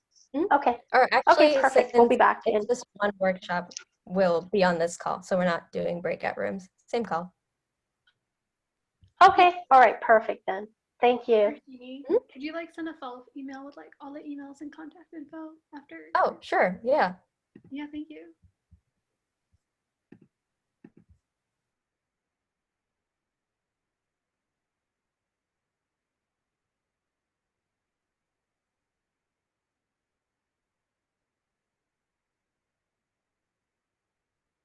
I'm gonna set up the second section of polls. It's not letting me relaunch them, so that is weird.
Hey, Kashmir, I'm going to make you a co-host right now so you can share your screen if you have a presentation with you.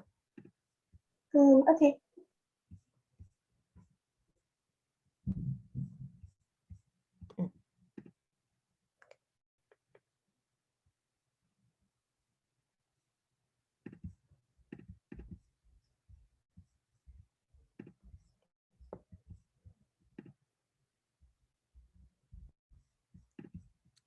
Oh, actually, Kira, are you still there? Yeah, I just got back. Do you want me to make her co-host? Yeah. Okay, hold on. I am going to make my screen.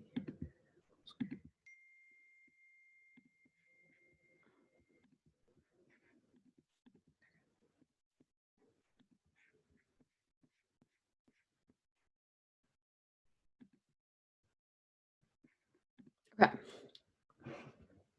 You should now be a co-host, Kashmir. Let me know if it didn't go through.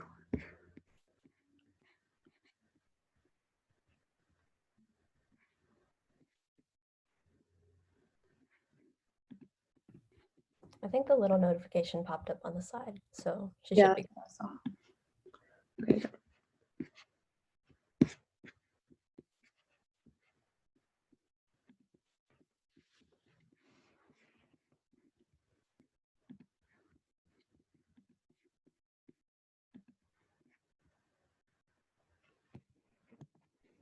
Does that work? Yep.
Okay, I think we should give it just like 2 minutes or so for any new joiners. Okay. Before we go ahead and get started with the workshop, I just wanted to let you know we made a Slack workspace for all of our speakers and attendees to connect. That is also where we will post our presentation and everyone can exchange their contact info. I put it in the chat previously, but I'm going to put it in the chat again.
Okay, so I think we can go ahead and get started. Kashmir, for 1 second, I'm just going to stop your screen share so I can introduce you, if that's all right.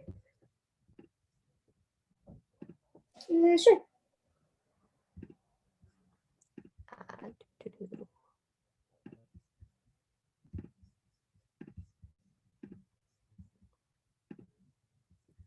All right, so thank you everyone for coming back after our break, and we're going to start with our workshops now. So for our STEM presenter, we have Kashmir Rose Pandolfi.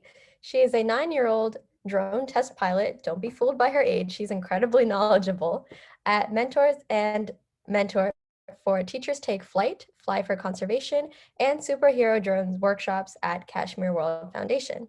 From the time she was 5 years old, Kashmir has had experience in designing, fabricating, and operating custom aircrafts. The sign of a good test pilot is the ability to execute the mission with precision while also being prepared to take corrective action when something goes awry. Kashmir is the only test pilot at Kashmir Robotics with the perfect record of successful test flights. She's traveled to more than 35 countries to learn about wildlife conservation and how technology can be used to help protect endangered species through custom drones and robotic systems equipped with artificial intelligence. As a junior educator advisor to Women in Drones, Kashmir helps educate girls and women about the importance of drones for practical applications. She has also been invited as a guest speaker for many Girls in Technology events to inspire students on learning how integrating science, technology, engineering, and math, or STEM, can help solve real-world challenges for endangered species, specifically through the use of drones and artificial intelligence, or AI. When not working on aircrafts, Kashmir enjoys mixed media visual arts, ice skating, caring for her chickens, cat Mimi, 3 kittens, dog Milan, and playing with her friends. And with that, I will hand it over to Kashmir.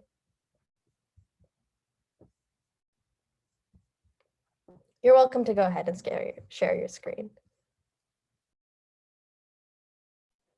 Okay. Hello there, everyone. I'm Kashmir. Today I will be talking about the anatomy of a drone versus the anatomy of a bee. I am 9 years old. This year I'm homeschooling, 4th grade, but I do a lot of levels over my grade. I have a 0 crash record, and I've traveled to 35 countries, 109 places in this world. What is your favorite animal? Mine is a cat. Does anyone want to share their favorite animal? You're welcome to share your audio or just put it in the chat. Okay. I can go. My favorite. Oh, sorry, you start, Kira. Okay. Sorry, my favorite animal are horses. And my favorite are tigers. I like cats. I'm looking around to see if one of mine is around here, but they are not. I really like dogs because I just got a dog recently and I've become obsessed. I really like dolphins. They're really cute in my opinion.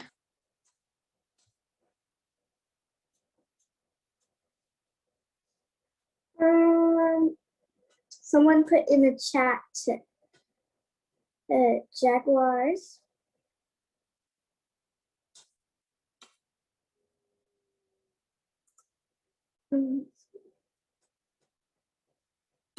Okay, so how many pets do you have? I've got 13 pets. Does anybody want to share how many pets they have? I can. I have 2 cats, one that lives inside and one that lives outside. So I like to say we have 1.5 because we only see one sometimes. I have 3 dogs. Oh, that's me. I've got a dog. Oh, really? Yeah. Milan. I have 2 cats and then a couple of outdoor cats. Outdoor cats are fun.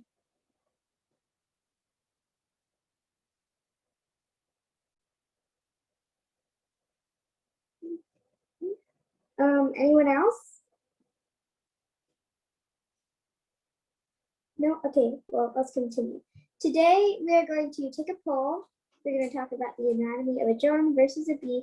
Then we're going to have some questions and answers. So let's start by taking the poll. So we can go to the poll.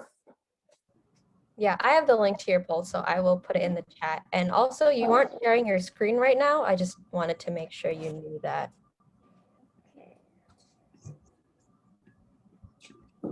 Let's see, so everyone can do that, and then I'm going to share the results.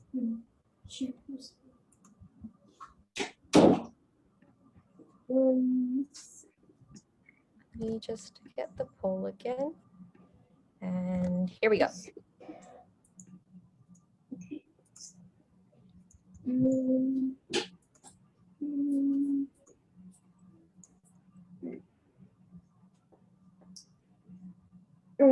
Okay, I think that's better. Alright, so let's see. Oh, some people have had flying experiences. Yeah, some people have learned about how honeybees fly. That's nice.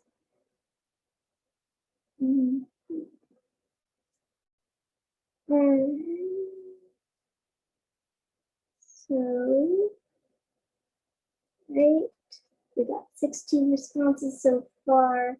Oh, it's half and half about honeybees. Okay. All right.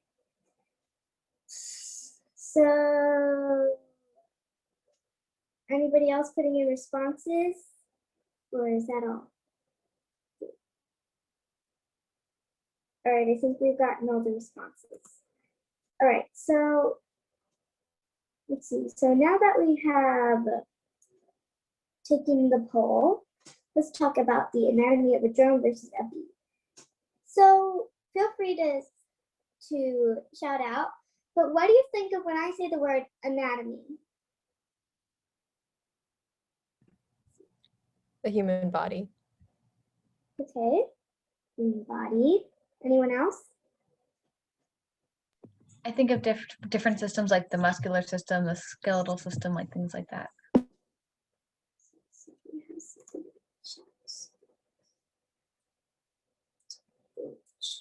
I think of like a structure or a system. A structure, system, good. Anybody else? No? Okay, well, anatomy is the study of the structure or internal workings of a system. So yeah, human body or different parts, that's really good. So, next slide. Bee evolution versus drone development. Did you know that bees evolved 60 million years ago during the Cretaceous period? Drones were developed during World War I in 1915. So drones haven't been around that long, but bees have been around for a very, very long time. So now let's see. So the drone frame versus a bee body. So the drone frame consists of front arms, middle plates, back arms, and legs. The bee body contains of the head, thorax, abdomen, and legs. So I've got a question for you. How much weight do you think a bee can carry? Anybody? Feel free to shout out. I don't know how much, but I'm guessing a lot. All right, good. Anybody got a specific guess? Maybe like 1 to 2 pounds. Okay. All right, anybody else? All right, is that all? Okay, so a bee can carry a pollen load about 35% of its body. That's a lot.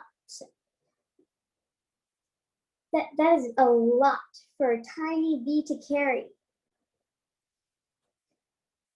And to make 1 teaspoon of honey, it takes 12 bees' lifetime.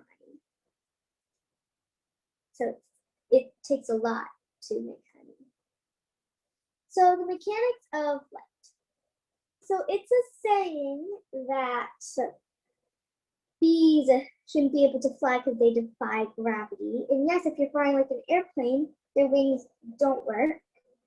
But they spin their wings while they're flapping it. It's incredible. And they make that lift, just enough lift. So how fast do you think that honeybees can fly? Anybody, feel free to shout out. 5. Anyone? Okay.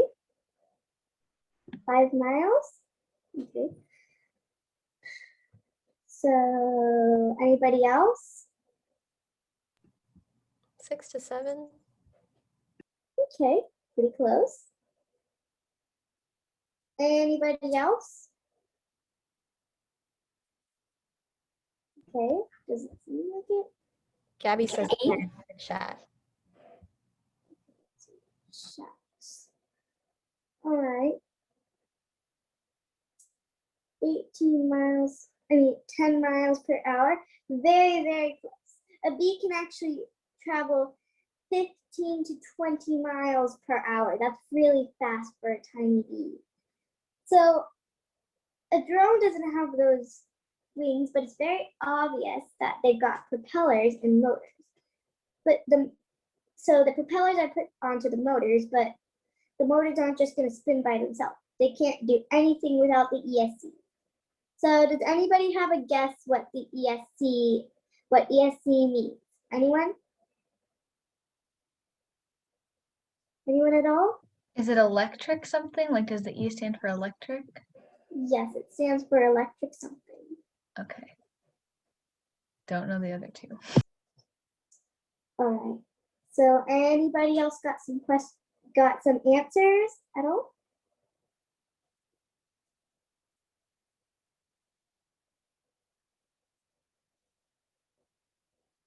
Okay. Nobody? All right. So ESC stands for electric speed controller. So you got the electric speed controller controlling how fast that motor is going to spin. So how far do you think that bees are going to travel? Anybody have any idea of how far bees can travel? 100 miles? Okay. Little too much.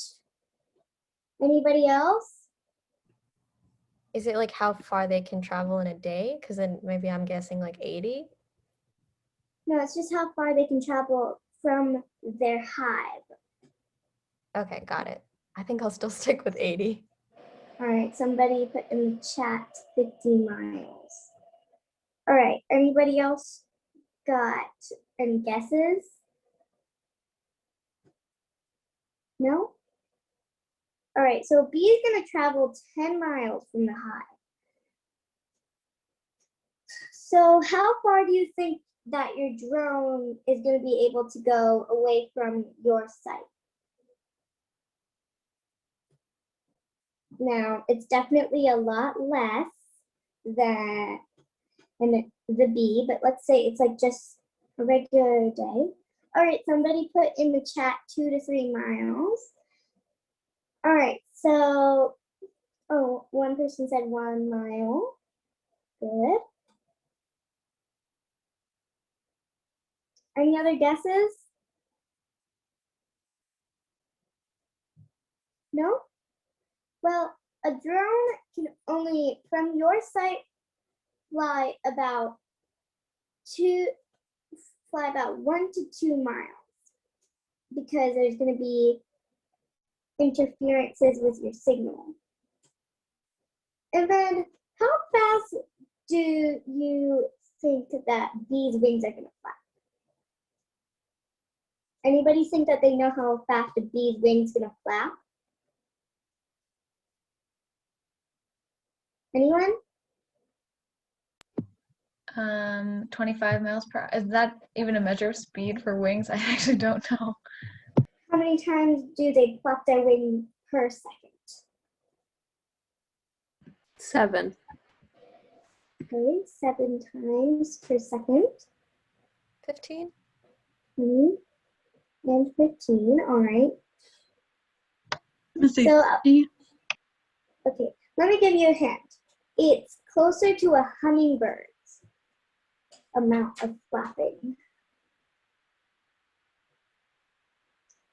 All right. Any other guesses?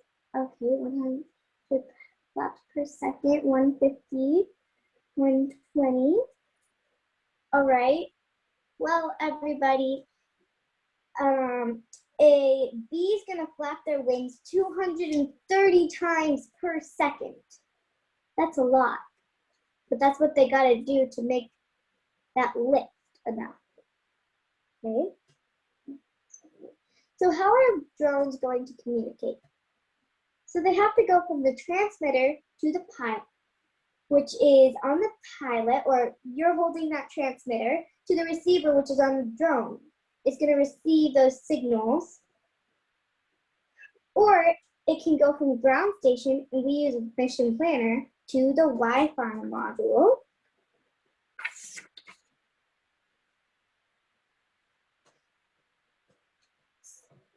So, let's see. So how do bees communicate? Anybody got any guesses? You got your hint right here, something waggle dancey thing. Anybody got an idea of how they're going to communicate? Because they've got that flower, and they've got to tell everybody where that flower is going to be, but you know, they aren't really going to be able to just talk. So anybody got an idea? Oh, okay. So somebody said in bio, do they do a little dance like in the direction of the food? very, very close. So they're dancing with geometry. So they've got this internal clock, and they're using angles. So the sun is there up. They can see, oh, where's that sun going to be? Because they can see ultraviolet, and they're dancing with all that geometry in it, and they can understand all this mathematics in it. All right, so aviation tools. So the drone has to have all these tools that communicate with each other, and then go to mission planner, so you can say, oh, well, the drone is here, or the drone is here, or wherever it is. So what do you think the brain of the drone is going to be? Let me give you a hint. The name is on this here. Anybody got any idea what the brain of the drone is going to be called? Okay, don't see any. Nobody? No? Autopilot? Yes, that's right on the spot. Autopilot. So, they also need to get location based on information from satellites. So what's that going to be called? There's a hint. It's in your car or on your phone. You've got your phone. G something. GPS. Yes, right on the spot. It is the GPS. And they're using Earth's magnetic poles to get I know everyone knows this one. North, west, south, east. We all know this one is a compass. So now, how are bees going to navigate? So they got to calculate time based on how the sun moves from memory. Now, what's that going to be called? I told you earlier what it's called. Anybody got any idea what it is? Okay. Anybody? Feel free to shout out. I think, did you mention circadian rhythms earlier? No. Anybody got any guesses? Any guesses at all? Could it be internal clock? Yes. Right on that spot. It's the internal clock. So they get location detected from their compound eyes in comparison to the movement of the sun. Now, what's that called? We talked about this earlier, just on that last slide.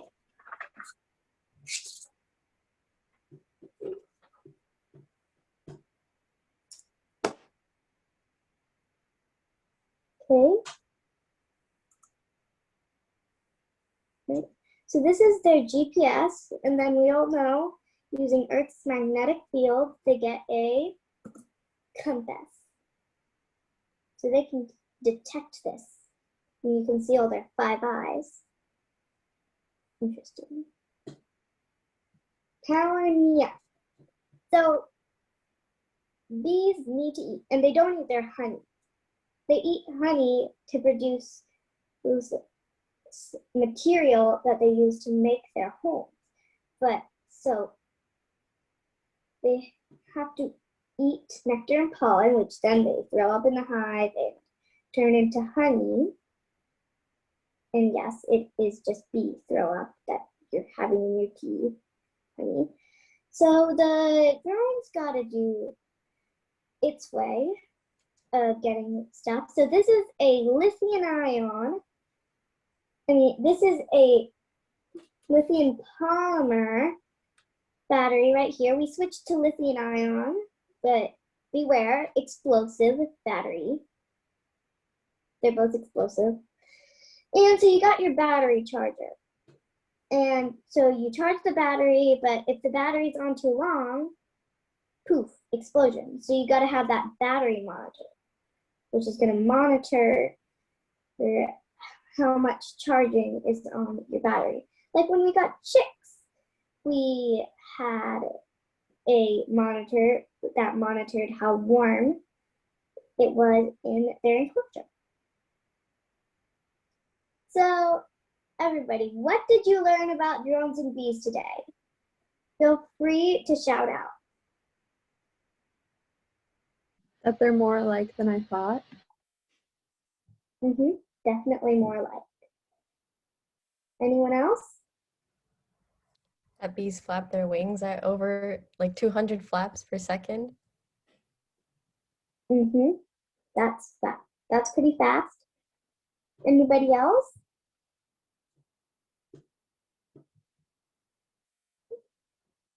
Anybody learn anything new about drones today? I think just learning all the different parts that go into it. I knew like nothing about drones, and I feel like I have at least some of an understanding of like what powers it and how it's built and how it moves. Definitely. Anybody else? Same here. I definitely learned about the different parts and all the different components that go into flying a drone and making sure that you're controlling it. So I thought that was really interesting. Okay. So, anybody got some questions that I can answer?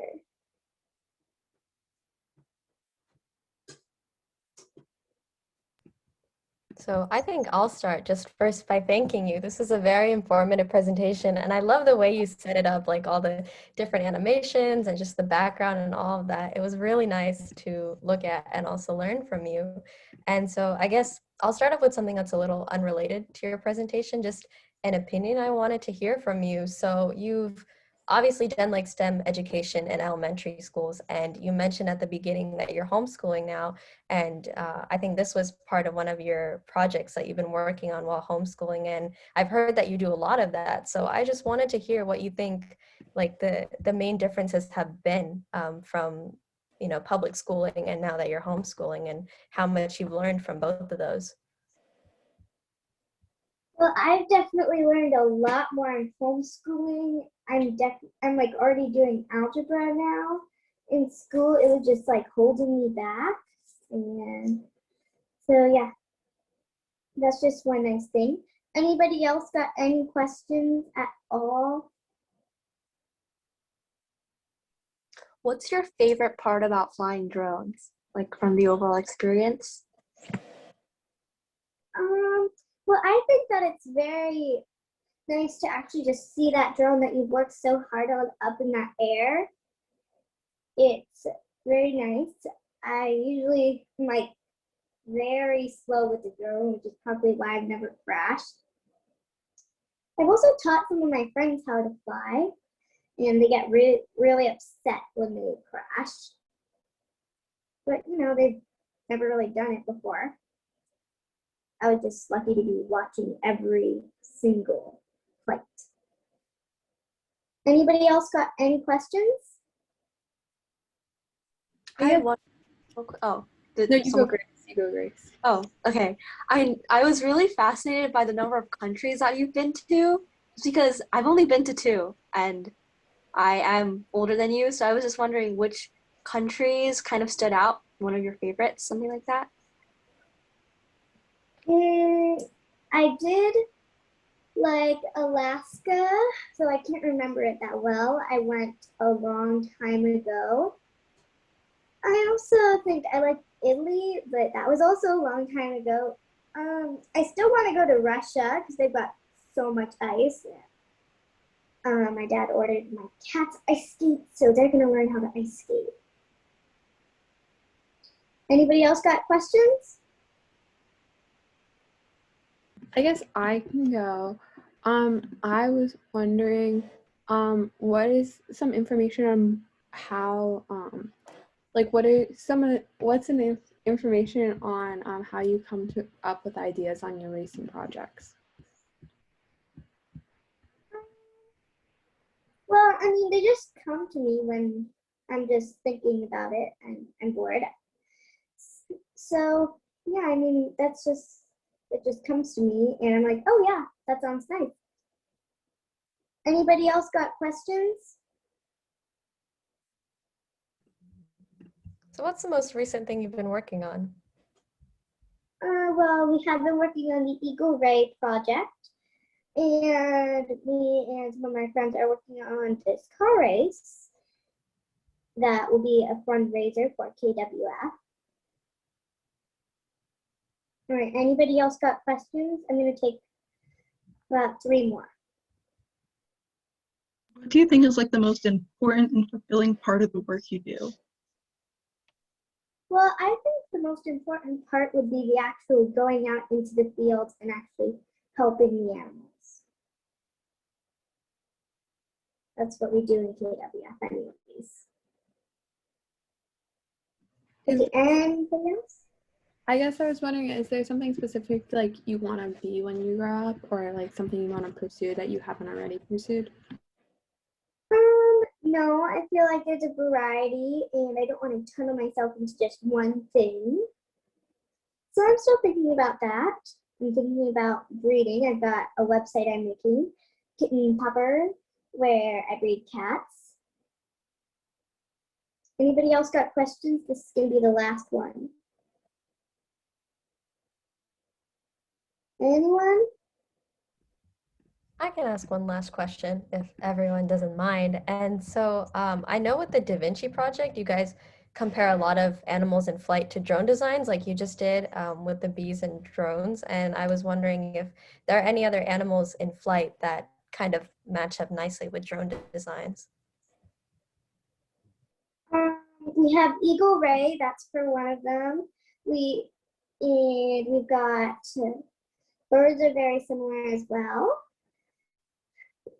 But most of them are just based on the animals because that's where people get their ideas. Like some people make surfboards that literally just float a little bit, which look just like manta rays.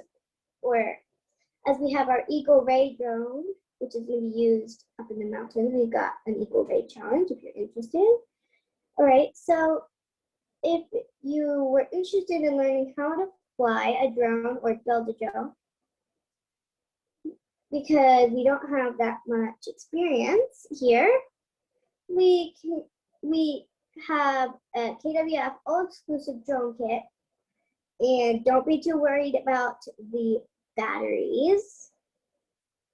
They're just explosive if you leave them on the charger too long, and they charge, and it's like 10 hours later.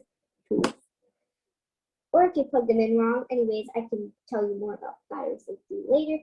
We have the frame, you got the battery, the charger, the GPS compass and mount, the flight controller, safety buzzer and switch, micro SD card and reader, RC transmitter, RC receiver, Wi-Fi adapter, drone battery monitor, landing gear, rotors, dual point cables, power distribution cables, power module cables, electric speed controllers, ESCs.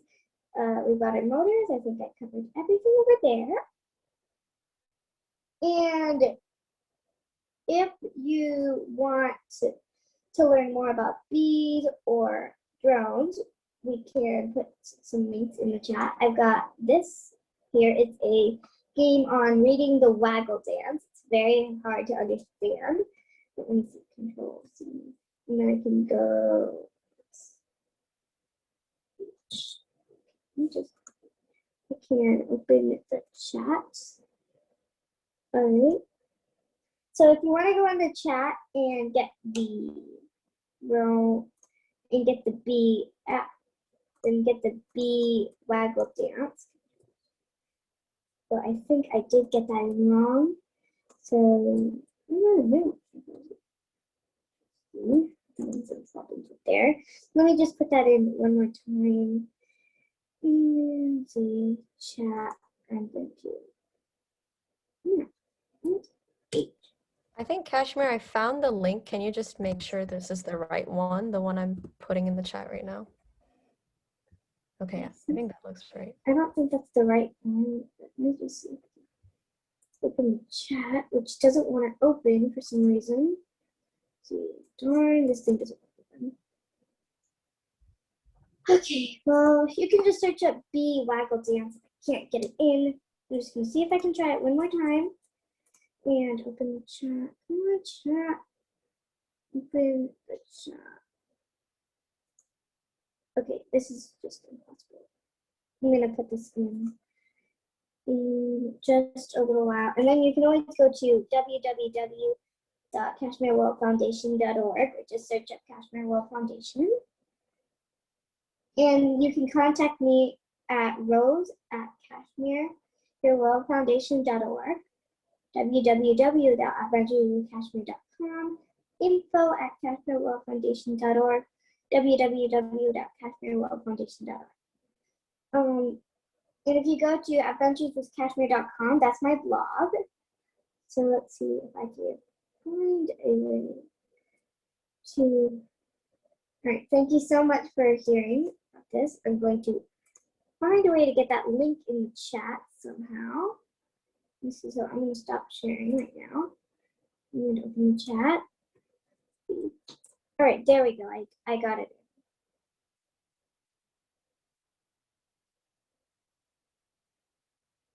All right, I got that link in. So yeah, thank you. And, Awesome. Thank you so much. We definitely learned a lot. I think I just cut someone off, so go ahead. Yeah, actually, this is Aaliyah, Kashmir's mom. Can I just ask Kashmir if she might be willing to share how she's learning Python right now? Can you share the website with the girls and kind of like how you and your friend are learning together? That would kind of motivate the girls to maybe consider programming at an early age. Yeah, let me just put those links in the chat. It's kind of hard to find the right one, but let's see, go to freecode.com. So let's see. Now let's see, open that. And okay, I'm gonna put that in the chat. Yeah, if you can maybe just share your screen while you're pulling it up so they can see it. All right, let's see, share. All right, can everyone see this here? But this is what I have. Here you can do all of these, or you can go to Learn Python. So I would probably rather recommend this one here. Or if you want to learn JavaScript, you can always go to Khan Academy. Okay, It doesn't want to load. Here it goes. So you can always just scroll down once this thing loads. But you have Khan Academy. I can put that link in the chat as well. But you can scroll down to the very bottom and there will be that. So let's see. Can you tell us a little bit about JavaScript and how you like learning it? Yeah, JavaScript, you can say like, it's mostly for web pages. And like, you could just go somewhere like, let's say, let me go back. Share, maybe you can share. And like, I've got some projects, like, I make some things like this here. This is a magic 8-ball. You can just like, you keep hitting restart to get another one. But yeah, you just do that, and it's a magic 8-ball, but that goes through many things like random, 1 to 4, a bunch of different answers, and yeah, you can do that, and then you would be able to make a bunch of crazy other programs. Do you think it was easy to learn programming? Yeah, it was definitely easy with Khan Academy. Yeah, I can put that link in the chat. And then, is it because of the layout of the program and how it was set up? Like you watch a short video and then you try it out? Yeah, that's definitely a good type you can do. Let's see. Let me put the learnpython.org in the chat so that everyone can learn. Oh, this might actually just look like a big. Let me just check, make sure. Yeah, that's working.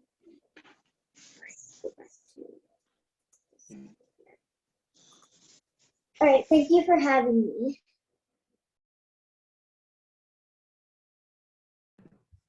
Thank you so much for presenting for us. We learned a lot. I just wanted to add, I believe Kashmir World Foundation has a YouTube channel as well, and they have a lot of great videos from their work internationally, and they've had speakers on before talk about aircraft technology and drones, so definitely check those out. They're very interesting. And yeah, thank you so much. We loved having you. Oh, not to mention we do have internships. Sorry, Darshini. Oh, go ahead. You can elaborate on that. Yeah, we do have internships also. There's a variety of different internships from like technical to graphic design to social media, people that are skilled with that, as well as like computer science and drone engineering.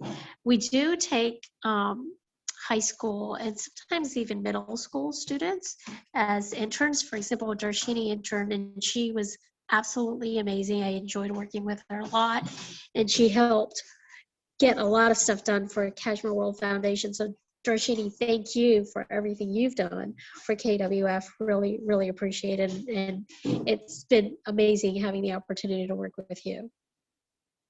Oh, thank you so much. I absolutely loved my time at KWF as well. Yeah, on that note, I definitely, let's see, it was because of KWF that I got interested in AI, by the way, because Miss Pandolfi is so good with letting her interns like really take charge on projects and like try learning new different things. She's all on that risk taking. So definitely apply to be an intern at KWF.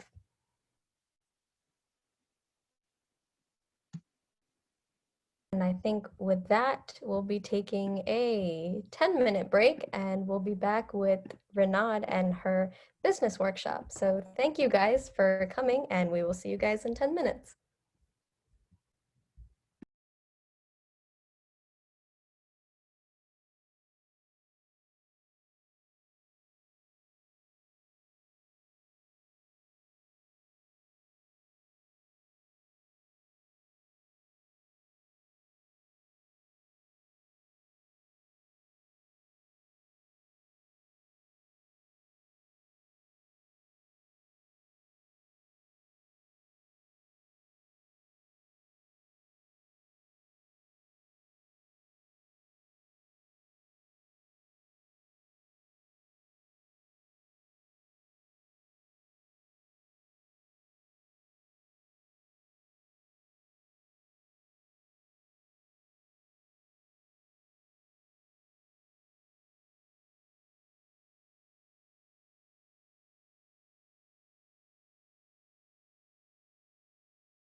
Hello. Hi. All right. Welcome back, everybody. We will be going on with our second workshop presented by Renaud. I'm just going to share my screen or actually, I will share my screen and then perhaps, Kira, would you like to introduce her? Yeah. Right, and here we go.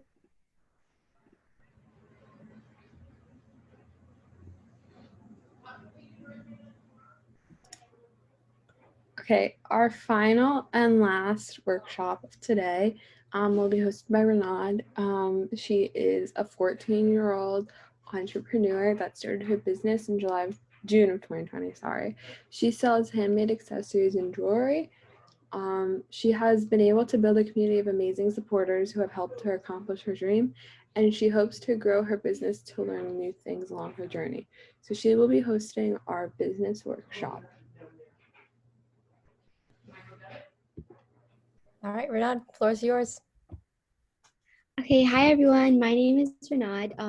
I am a 14-year-old entrepreneur and I sell handmade resin, jewelry, and accessories. Today I'm going to be telling you guys a little bit about how I started my business, some of the things I experienced on the way, and how to start your own. So the first thing I want to talk about is how I started my business. So basically it was, I think, the beginning of June, and I was just sitting down after school and I was scrolling through this app called TikTok. And so basically I saw this girl and she was selling lip gloss and I was like, wow, that's like really cool. She got like about 1,000 orders a day, which is absolutely crazy. And I was like, oh wow, that's like, I want to do that. So like in the past, I've been selling slime sometimes in like 4th grade, 5th grade, and that's when I really found out that I want to start a business in the future. So when I saw that you can actually start your own business online, that was something that I really wanted to do. So I started off by just mentioning the idea to my parents, and thankfully they were really supportive about it, and they were like, okay, wow, this is like amazing, and they got some of the materials I needed. So I started off by just selling like um handmade like album photo keychains, and what I would do is just cut out the pictures and then put them in the photo albums, and it wasn't really that amazing. Like no one really out of besides like my parents and my family, they wouldn't like buy it or anything. It was just a small kind of like hobby, I guess. So basically I would mention like the idea to my friends sometimes, and my mom was like, why don't you create an Instagram account? So I was like, okay, wow. So I created the Instagram account and it had about, I think, 50 to 60 followers, mostly my family friends, my friends, and my sister and my siblings and her friends. So basically what I would do is I would take a picture and just promote my products on Instagram. And I got a couple orders from my friends, basically like 1 to 2 orders each week or something. And what I would do was go to the post office and like print out the ship labels over there and stuff. So I got a DM after I think 3 weeks of starting the Instagram account, and it was from a random person, and she actually wanted to order some things, and I was like completely in shock. I was like, oh wow, like you actually want to order? And she was like, yeah. So she ordered about 9 items, and I was like screaming, telling my parents, telling my friends and everyone. I was so happy. So she ordered those things and I shipped them out to her, and she had about 2,000 followers. So she posted that on her story, and ever since then my business has skyrocketed up. So what I did was I started promoting more on different social media platforms. And ever since then, my business has been absolutely like the journey has been absolutely crazy. And so she was one of like my main first customers, and she helped me so much. Like that was an amazing experience. And I was like, I still remember it every single day until this day. And after she ordered a couple of photo album keychains with her dogs in them and everything. So with that money I got like the money she gave me, and I ordered some more like materials and everything. So I ordered some chains, necklaces, everything like that. And I actually started taking more product photos and everything. And I joined this online Zoom thing. It was like a Zoom for young entrepreneurs. And I didn't really know anything about the small business community. And I really know, like, that's when I really found out that there was a community out there, just like people like me, they want to like expand their business and everything. So that's how like I really got started. And I didn't have a website or anything. That was just ordered through DM. And I would get probably 2 orders each week. It wasn't that big, but to me at the moment, that was absolutely huge. So ever since then, I talked to my dad a little bit about it. I was like, can I start a website and everything? And he was like, yeah, that's an amazing idea. You should definitely go for it. So he helped me out with the funds of starting a website. So I didn't really know anything about branding or anything like that. I had myself as the profile picture and it wasn't that big. So in, I think, December during the holiday seasons, that's when I rebranded. I got a whole new collection. I started focusing on my business, and that's when I started getting up to 30 orders a day. And that's when one of my TikToks, which I posted as a reel, got almost 100,000 views. And it was absolutely crazy because my family members, they actually were like, I would stay up till like 1 a.m. and just working on orders and everything. And that's when my business, it actually felt like an actual business and everything. So when that reel went viral, I think I hit 5K followers on Instagram, and I talked to my friends a little bit about it. And honestly, my friends weren't really that supportive about it. They didn't really like think it was a business. Sometimes they would be like, oh wow, like it's just a hobby. I don't really think you should call yourself a business, something, which is honestly, their words kind of motivated me to work harder, because when they were like, it isn't a business, it's just a hobby, I worked I worked harder, and it honestly motivated me rather than put me down and everything. So I did gain a lot of new friends from the small business community, which absolutely helped me and motivated me every single day. And until this day, I have been talking to them. But honestly, my friends in the past who have unmotivated me, I don't really talk to them anymore and everything. And yeah, so that's basically of how I started and how my business has got to where it is today. Yeah, so does anyone have any questions about how I started or anything like that? How did you decide like what you wanted to sell? Like how did you know like what was going to be worth it, what you thought people would be interested in buying, things like that? Okay, so that's actually a really great question, because I do often think about, are my products good enough? Like when I don't get a sale in a long time. So how I started was, I have been experienced with resin for a long time. It's a material where you like mix this and that, and then you just mix it up together, and then you can pour it in any mold. So the thing with resin is you can create a lot of products. You can create rings, earrings, hair clips, resin combs, and anklets, everything like that. So I honestly thought of it as like products that I can create everything with. I didn't really think of one specific product. So yeah, that's how like I got into resin and stuff. Anyone else? I don't know if this is something you were maybe thinking of covering later, but I was wondering, where do you go to for inspiration with new designs or something like that? Yeah, I was definitely gonna show like a paper of that, but so basically one of the things I really like going to is Pinterest, because it does have a lot of aesthetic designs, which is what I like to look at a lot. And Pinterest is definitely something that I look at daily for motivation, product designs, product photo designs. It's a really great app, and I definitely recommend it to anyone who's starting or wanting to start a business. So did you only use social media for advertising? That's actually a really great question. When I first started, I actually printed out flyers and I would put them on my neighbors' doors. And I think one time someone saw the flyer and they came over to my house and they ordered something, and it was just my mom's friend and stuff. So yeah, I did also use flyers, and I also like hung them up at Giant and Walmart and stuff like that. But I did get them taken down sometimes. I didn't research that properly. Okay, now I'm going to talk a little bit about branding and how I found like my brand and how I rebranded and everything. So basically how I branded was, I sell like fun, colorful jewelry, and it's all handmade. And I love the sun. So basically I created a logo that has my name, Renads, and then I put the sun in the middle, and then I put shop because I really like those colors. And I decided that my logo and my brand colors were going to be pink, white, beige, and yellow, because those were mainly the colors that came out within my product and my page. So that's basically one thing that I really liked, focused on when I was rebranding, is the branding colors.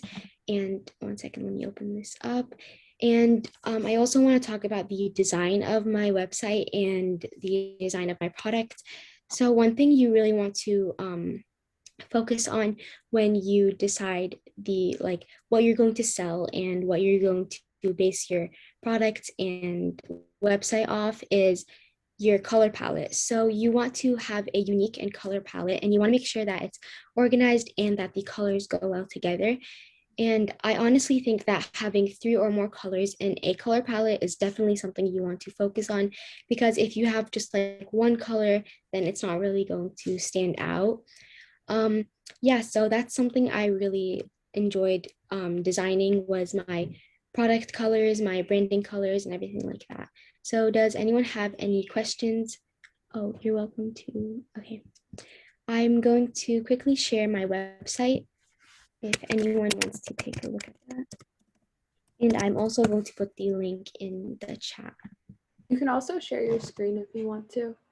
Yeah, I'm just figuring out how to do that. Okay, here it is. Okay, can you guys see my screen? Yep. Yeah. Okay, so this is my website design.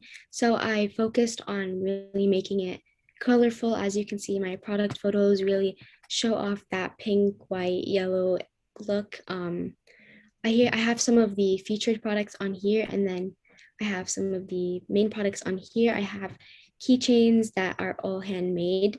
I also just recently started making macrame rainbows, but I don't hand make them. I actually buy them from a wholesale shop. Over here are just some custom orders. Next, I have the necklaces. These are all mostly made by resin, other than this one right here. I actually bought the charm online. Another thing I have is dog tags. These can also be used as cat tags. I actually have a cat myself, and she wears these. And over here, I have some of the anklets that I created using resin. So these little butterflies on here, they're actually created with resin. Over here, I have some bookmarks that are created by resin. And let's see if I can. Over here, I have the gift collection, which is some of the collections you can actually buy as a gift. Okay, now I'm just going to move on and talk about some of the experiences I faced when I started a business. So starting an online business is definitely not easy. It does take a lot of patience, especially in the beginning, because in the beginning, you're going to have some haters and you're going to have some a period of time where no one's going to buy anything, especially during the first 2 to 3 months. And that's something I really struggled with, staying motivated. And I definitely recommend that if you're going to start a business, you have to keep in mind that there are going to be some tough times, but you're going to want to go through them, because at the end, if I could talk to my past self, I would tell her it's all worth it. You have got to a point where no more haters, nothing else. You're definitely going to experience those things. Another thing I want to talk about is when you get to a certain point in social media, there are going to be certain fake accounts and people that act like they're going to want to buy from you, but end up they're not going to buy. There are going to be scammers, fake accounts that want to replicate you, and there are going to be a lot of copycats who copy your product exactly. But honestly, I found out when you see someone copying your product or copying your ideas or something like that, you honestly, I used to think of it I used to get really sad and unmotivated, but now I see it kind of as a compliment, because they want to recreate the things that I have. So I honestly see that staying positive when you want to start online business is definitely something that helped me along the way, because it definitely motivated me and it got me to a point of where I am today. And I'm actually really close to hitting 10,000 on Instagram, which is crazy because I was laying down, I think 6 months ago, and I was actually really sad because I thought that this business was going nowhere. I put so much time and effort into it, and I was getting nowhere. And now I just look back, all those nights that I spent designing, all those nights I spent working on my products, they all paid off. And there's a quick question over here. How did you manage to do school as well as your company? Okay, so this, honestly, school and my business hasn't really been a struggle until these past few months, I think 4 to 5 months, because I didn't really get a lot of orders. I didn't really focus on my business until these past few months. But now I do have a schedule. From 6 until 4 p.m. I finish school, and then I just work on schoolwork from 3 to 4 p.m. And then from 4 to 5 p.m. I just take a little self break and everything, maybe watch some Netflix, get a snack, go out with my family. And from 5 to 7 p.m. I actually just work on getting back to DMs, getting back on emails. I do have a lot of collabs and podcasts coming this week and next week, which is something I'm definitely working on between like those hours. And then from 8 until 9 p.m. I work on, 1 second, please.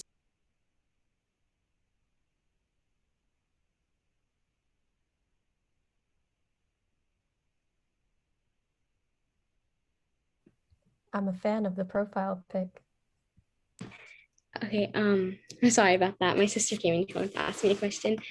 But yeah, oh, well, thank you so much. I created it when I was like in 6th grade. Anyways, from 8 until 9 p.m. I work on pouring resin, and then from 9 until 10 p.m. I just work on schoolwork again, and then that's 11 p.m. is when I start to wind down and just get ready for bed and everything.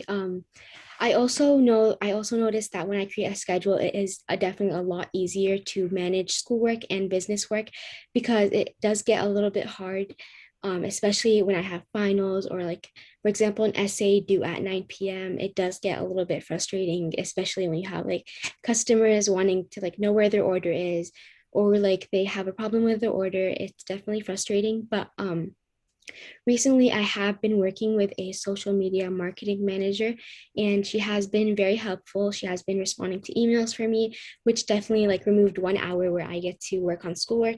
And it has been very helpful because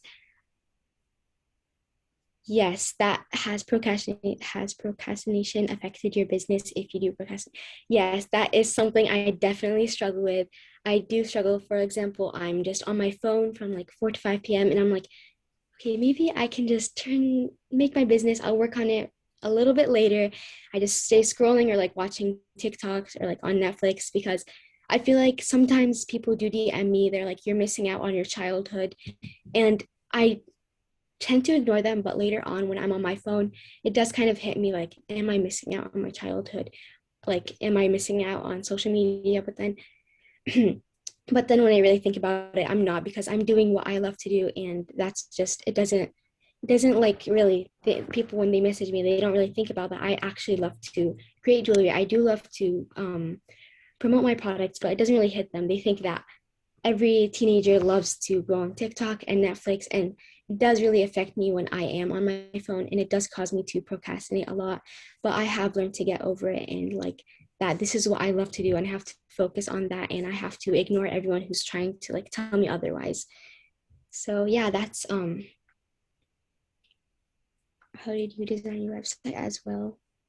So basically, I talked to my dad a little bit about it, and he did provide me with the funds of like for the first few months, he did provide me with the funds and everything. I did go online, and there is this amazing designer. Her name is Sydney Day Design, and I will link her Instagram right here in case you guys want to check her out. She did help me. 1 second.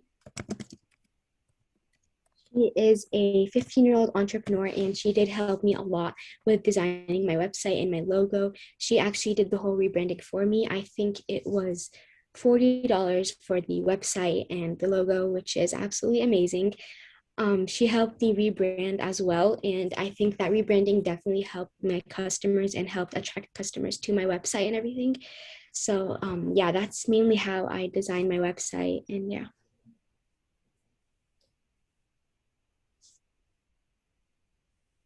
Okay, so does anyone have any questions? You guys can put them in the chat or ask them about what I've said so far. I don't know if you said it and I missed it, but what's the Instagram account for your business? Like, what's the name of it? Oh yeah, I'll put my link.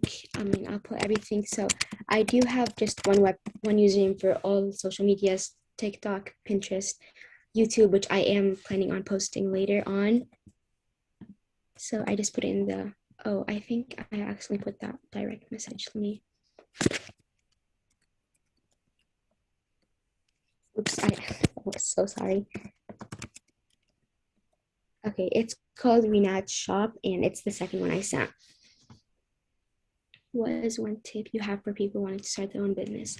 So one of the biggest tips I have is definitely doing what you love to do. For example, if that's making candles, making jewelry, or even like designing stuff online, because that can be a business too. Because I noticed that when I did start selling those photo album keychains, I wouldn't really get motivated to work on them. But when I did start selling jewelry and stuff, it's not really work for me. It's more of a like, oh wow, I got an order, let me go make something that I love for people that love to see it too. Because when you do what you love to do, it's not really work, it's something you enjoy. I don't really call it work. Where do you see your business going in the next few years? I hope to open up a shop in the future.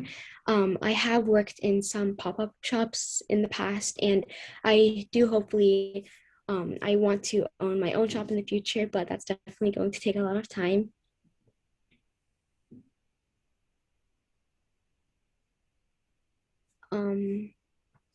Yes, I will keep in contact with you, and let me quickly put my email for anyone who wants to email me or anything.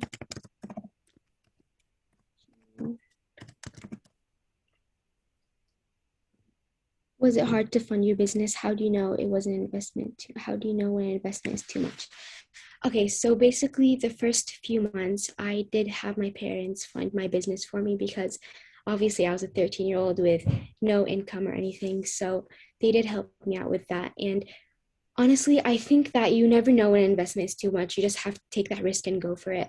I did make a huge investment in 2 printers, which were, I think, almost all the money that I gathered within my business from the past few months of working, which was a huge investment for me. It was one of the biggest investment I took. I wasn't sure if it was going to work out, but honestly, I just took that risk because your business is all about taking risks and your future is all about taking risks. So I definitely recommend, just when you're wanting to start a business, just go for it. Don't think about all like the bad things that can happen, because when you think, there are negative sides to everything, but when you focus on the negative things, you're never really going to go anywhere. So just, if you have a great idea and you think it's going to work out, just go for it. Can you talk a little bit more specifically how you're using TikTok Reels or just your product? Yeah, definitely. So when I first started, I would take pictures just holding up the product photos with my hand like this out in the sun, and they didn't really see the product a lot. And recently I have rebranded so that my product photos are above a white silky background, which I do get a lot of compliments on. And I have bought a camera specifically for taking product photos. And I use TikTok. Honestly, TikTok didn't really work out for me, but I still do post consistently on it because I have seen a lot of people blow up on TikTok and their business just hits like the top. And I do want to experience that, but from the past 10 months I've been working on my business, TikTok hasn't really done anything for me. I've hit, I think, 500 followers, and most of my videos get between like 10 to 15 views, which is why one of my main platforms of promoting my products is Instagram. And one of the things I really noticed to make my product photos stand out and my brand stand out is definitely using natural sunlight and colorful props, because I noticed that when I do take a product photo of the product on like silk and then colorful backgrounds, it gets up to 15,000 likes, and it does reach a large amount of audience.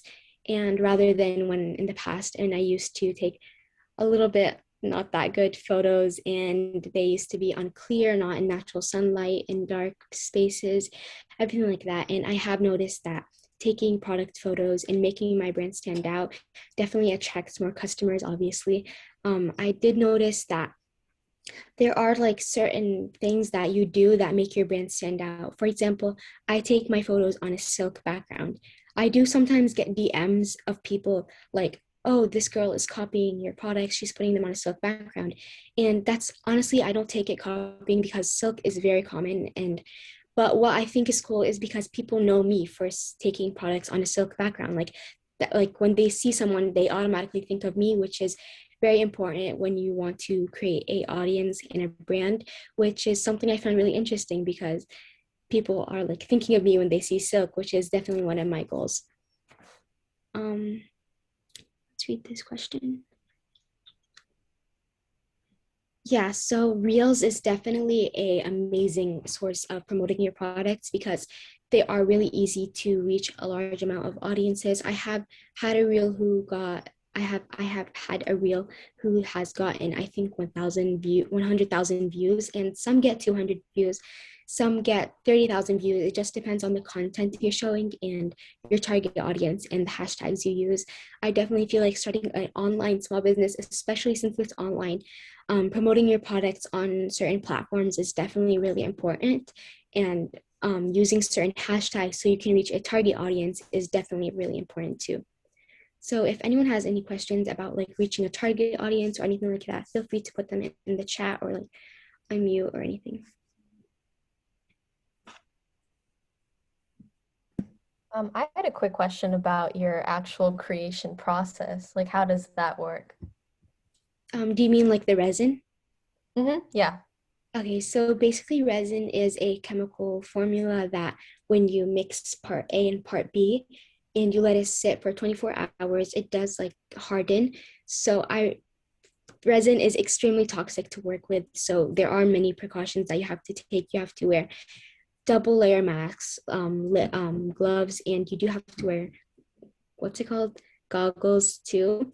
And you have to have a well ventilated area because, for example, I have 5 siblings and they can't smell resin because it's really toxic. It can actually be deadly sometimes. So I have my own room designated to working on resin alone. So what I do before I enter the room, I put on my gloves, I put on the mask, and I just tie my hair back in a high bun, and I wear long sleeves and everything. I go into the room, I pour the resin for about 2 to 3 hours, then I go out and I close the door and everything, and I turn on the fan because resin is really toxic. And if it reaches, like, for example, if one of my siblings just walk into that room without like wearing a mask or anything, it can affect them in the future, and it can cause like severe rashes and breathing problems and stuff like that. So yeah, that's definitely something I should have mentioned this in the beginning, but you do have to research about the products and materials you're going to work with, because honestly, I never knew that resin was toxic. And a funny story was when I first started, I never knew it was toxic or anything. So I did get a little bit on my finger, and until this day, I think the mark is still there. Let me quickly find it. I poured a little bit on my hand by accident. I dipped it in my hand because I thought it was okay to touch and everything, and actually burned my hand. I don't know if you guys can see that, but there is like a mark over there. But anyways, it is extremely toxic. And if you do touch it, it can cause severe burns. And it's kind of like, I don't know how to explain it. Like when you touch it, it doesn't burn or anything, but it does like cause severe burns. But like you don't really feel the burns or anything, which is why I didn't really think of anything of it until I physically saw the burns or anything. So yeah, does anyone have any questions about resin? I will just say I definitely didn't know resin was that toxic. So that's definitely something to keep in mind. I do see a lot of TikTok creators just working with resin without any masks or anything. And there are like some stories of like animals. Like I recently adopted a cat 2 weeks ago, and I didn't know that resin can actually affect them. And what happened was I read a story online. It was about a cat who just came and touched the resin, and she started licking it. And the resin actually hardened up in her throat, and it caused her to pass away in less than 24 hours, which is definitely something I struggle with right now because I don't want my cat obviously to accidentally like crawl under or anything, which is while I did create like a specific room for my cat to stay in 24 hours, it does have like a window, it does have her bathroom, her toys, everything, just so in case like she doesn't like touch or anything. So if you have any pets, I definitely recommend, if you don't have a certain room to keep them in, to stay away from resin. Or I've heard of people like creating outdoor sheds, but my backyard isn't really that big to put a shed, and with the cold weather, I don't really think it's appropriate to work outside using resin. So does anyone have any questions about like resin or who it can affect or anything? I'm happy to answer any of them.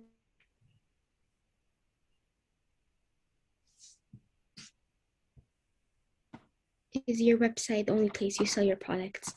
So yeah, my website is the only place I sell products now. I am hoping to own like specific pop-up shops in the future because they are really interesting to me and they have been very successful to me. But for now, my website is the only place I sell my products and it's the only way you can buy them from me.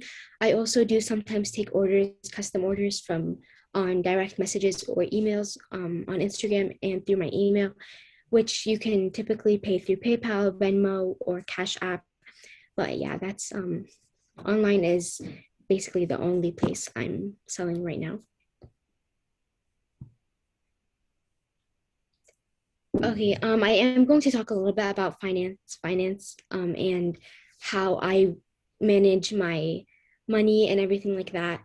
So when I started off, I did make all my money go to my parents' bank account, and I realized that when I buy materials, I don't want to take a lot of their money from them. So I did go to the bank and open up my own account under my parents' name, which is now how I keep my money in one place, and I also am able to collect it and control where everything goes to everything. And I have ordered this online.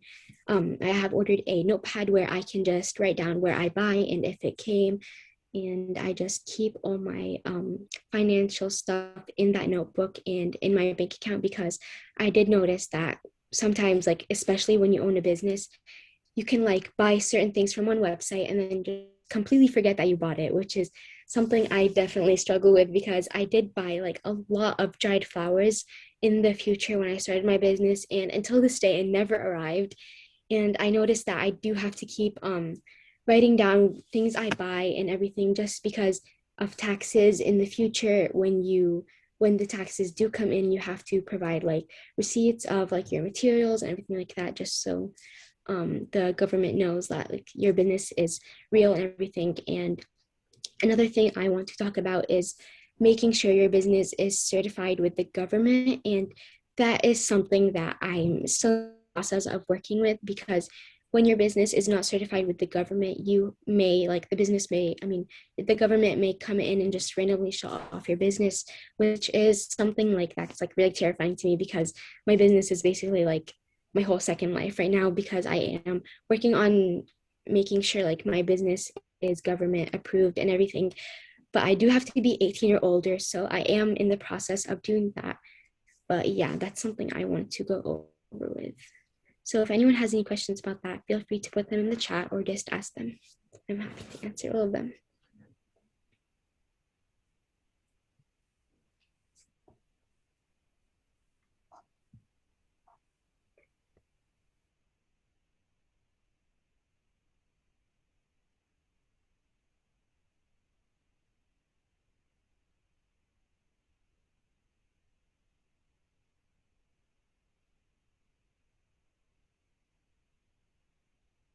Okay, so I got the question, what does the certification process look like? So basically you do have to put in a online, your parents have to go over it with you, and you have to like put in what your business is about, your business domain, and the amount of sales you're getting per week, per day, per month, and everything like that. And you do have to go to the bank, I think, and they do, like most of my parents do the paperwork and everything like that. I do have to answer some questions. They do take me like privately away from my parents to answer some questions about my business and like how I'm managing it and if I think it's good for me and everything like that. And there are a lot of paperwork you have to go through. And I think the amount you have to pay to certify your business is $75. It does depend on each state and everything, but it's not really, it is a long process, but it is really simple and everything, if you do research about it.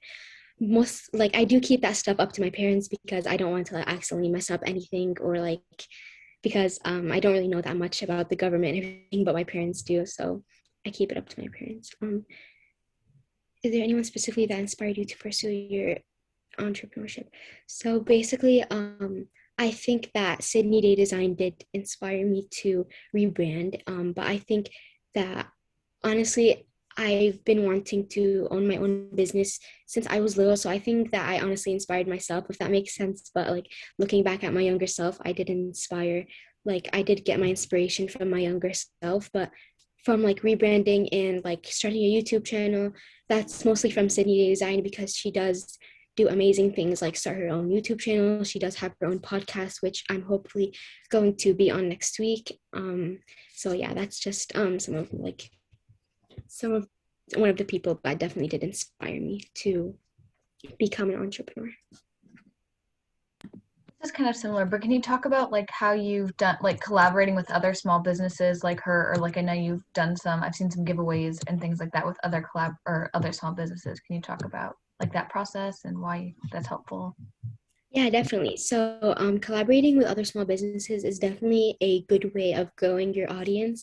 And I definitely tend to collab with people who sell the same industry as me, for example, jewelry, or their 13-year-old on my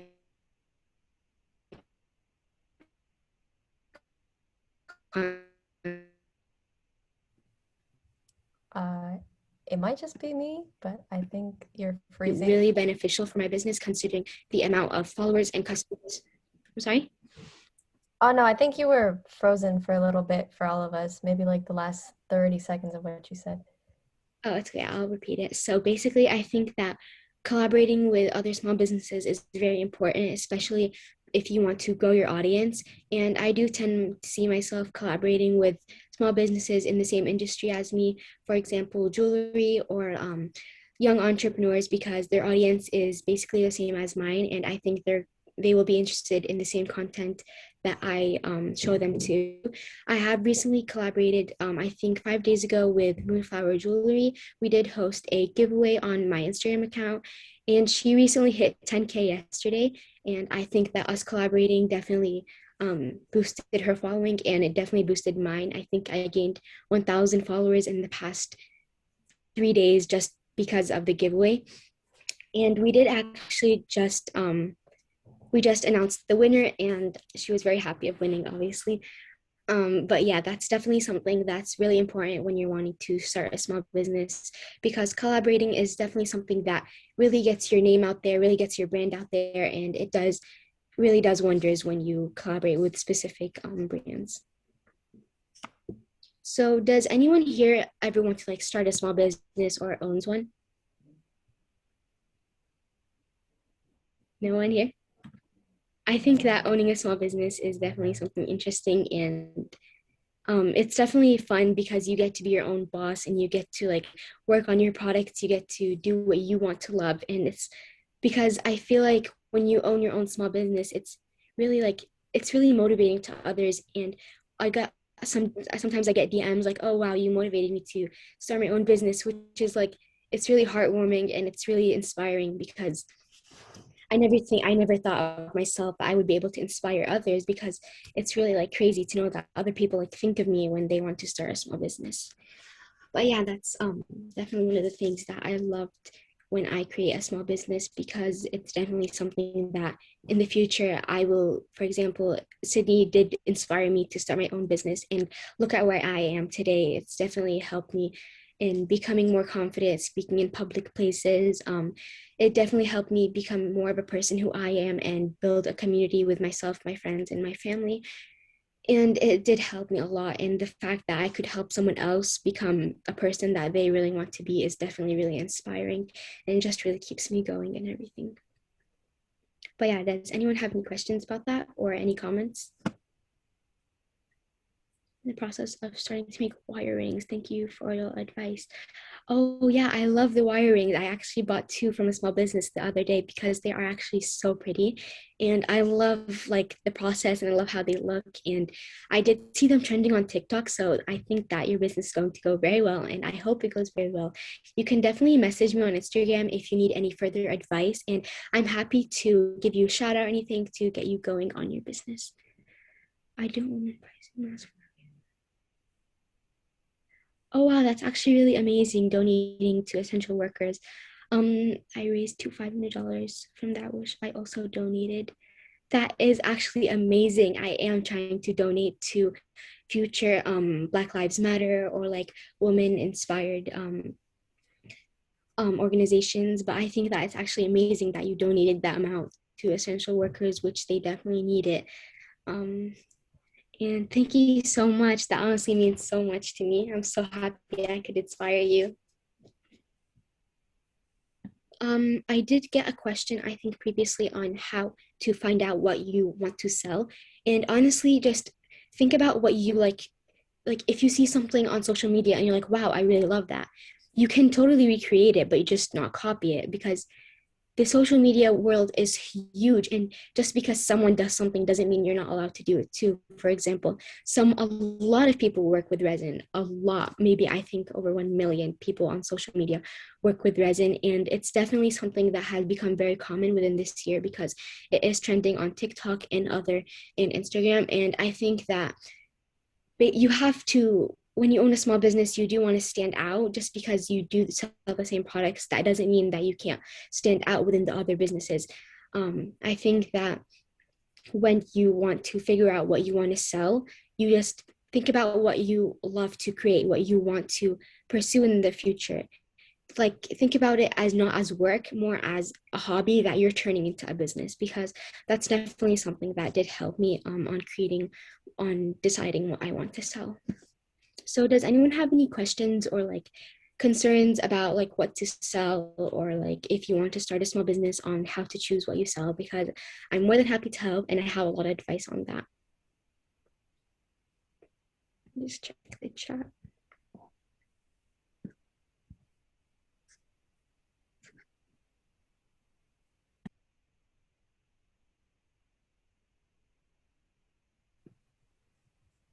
I think we're coming towards the end, so do we have any last questions?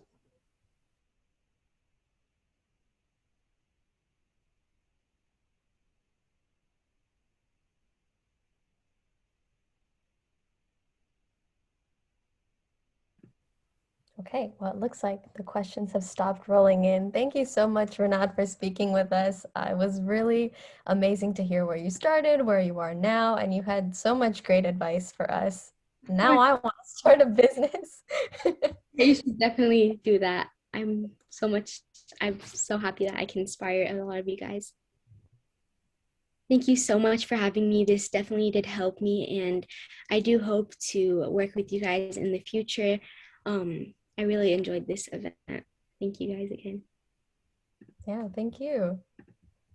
And with that, our last workshop has concluded, so that brings us to the end of our event, but don't leave because we still have some information to share with you guys. I will share my screen so you guys can figure out what that information is. And then Kira, would you like to start? Yes. So our next Girl Up DMV event, this is, if you're not part of Girl Up put on this event as our DMV coalition. So we have a regional summit coming up on March 13th from 11 a.m. to 4 p.m. It'll be the same structure where we have breaks, so you won't be in front of the computer all day. Our theme is issues that are exacerbated by COVID-19. So we will have workshops, panels, raffles, themed workshops, and also different student activists highlighted. And then finally at the end, we'll have a Girl Up 101 session focused on getting involved in Girl Up, but also the development of your club.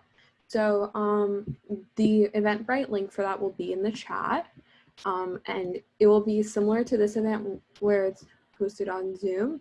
So you're all welcome to come. We're going to be having raffles of different items, of course, and it's going to be a lot of fun.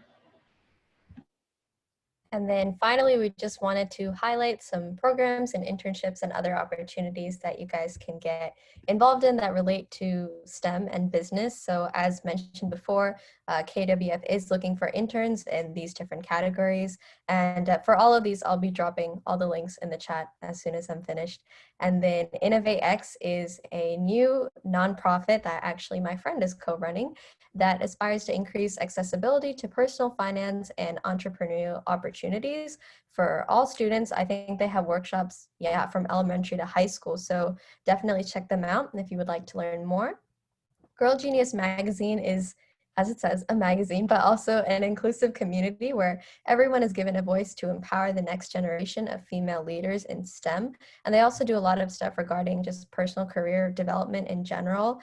You can check out their Instagram on @girlgenius, and they're constantly holding events and workshops and takeovers on there. So definitely look into that. Code with Clossy, a 2-week summer program for all young women from 13 to 18 years old that teaches you to build apps, and all levels of experience are welcome. And then finally, this information was from Miss Leslie Morales, who is on our panel, about internships at the World Trade Center, where you can gain insight into the world of nonprofits and international business, learn from industry leaders, and get to know about the local professional and business community. And she mentioned a lot of cool stuff on the website, from networking to just, learning how to get involved in the world of nonprofits. And I will just move to the next slide, and I will drop all those links in the chat.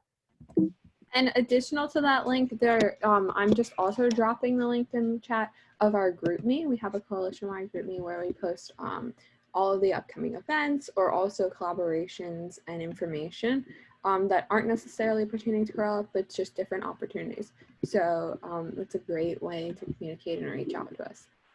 And as a thank you for attending the event, I'm going to launch a poll.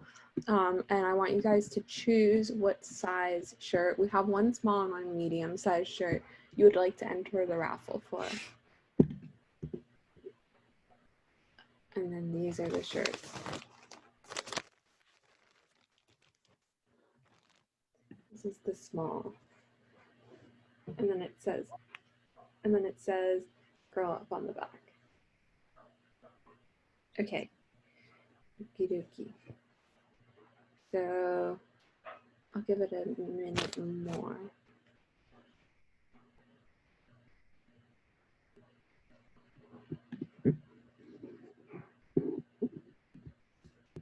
Okay, I'm going to end the poll, and then I had a plan for this. Okay, so for the 11 of you that voted, wait, why won't it let me see the results? Hold on. Please bear with me. Also, for the couple extra links that are in there, I think Kashmir showed us a couple links, so I have those.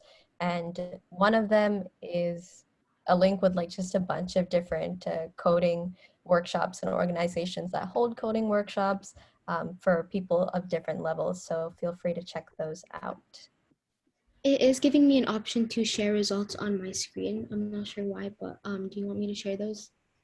No, I see that. I have that option as well. I'm looking for an option to see who responded. That is the main issue. Okay, we're gonna do a really refined system. Put a 1 in the chat if you would like to enter the raffle for the small t-shirt, and put a 2 in the chat if you would like to enter the raffle for the medium t-shirt. I tried to be smart and put together a poll, not really working, so we will do the non-technology focused. Okay, now I'm going to share my screen. Okay. Yeah, whatever, that's fine. So now, okay, I'm going to generate a random number, and then it will all correspond. So first we're going to do this small t-shirt. So I'm going to generate a random number. Well, only 2 of you entered, but we'll still.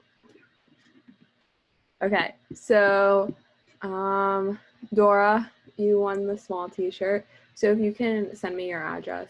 I think I have it, but just send it again. And then Thank you.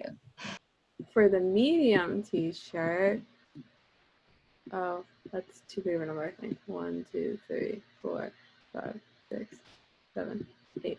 Yeah, too big of a number. 8. Okay, Rebecca, you won the medium t-shirt. So if you can send me your address. And thank you all so much for coming. It has been a great experience, and I hope if you have any questions, feel free to reach out on the Slack or on any of the other resources we put out. Yeah. And save the chat so you get all your links and helpful information. All right. Bye, everyone. Bye. Thank you so much for having me. Thank you.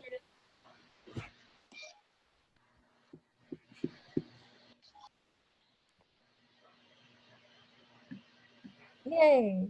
Oh, maybe you can stop recording this. Hold on.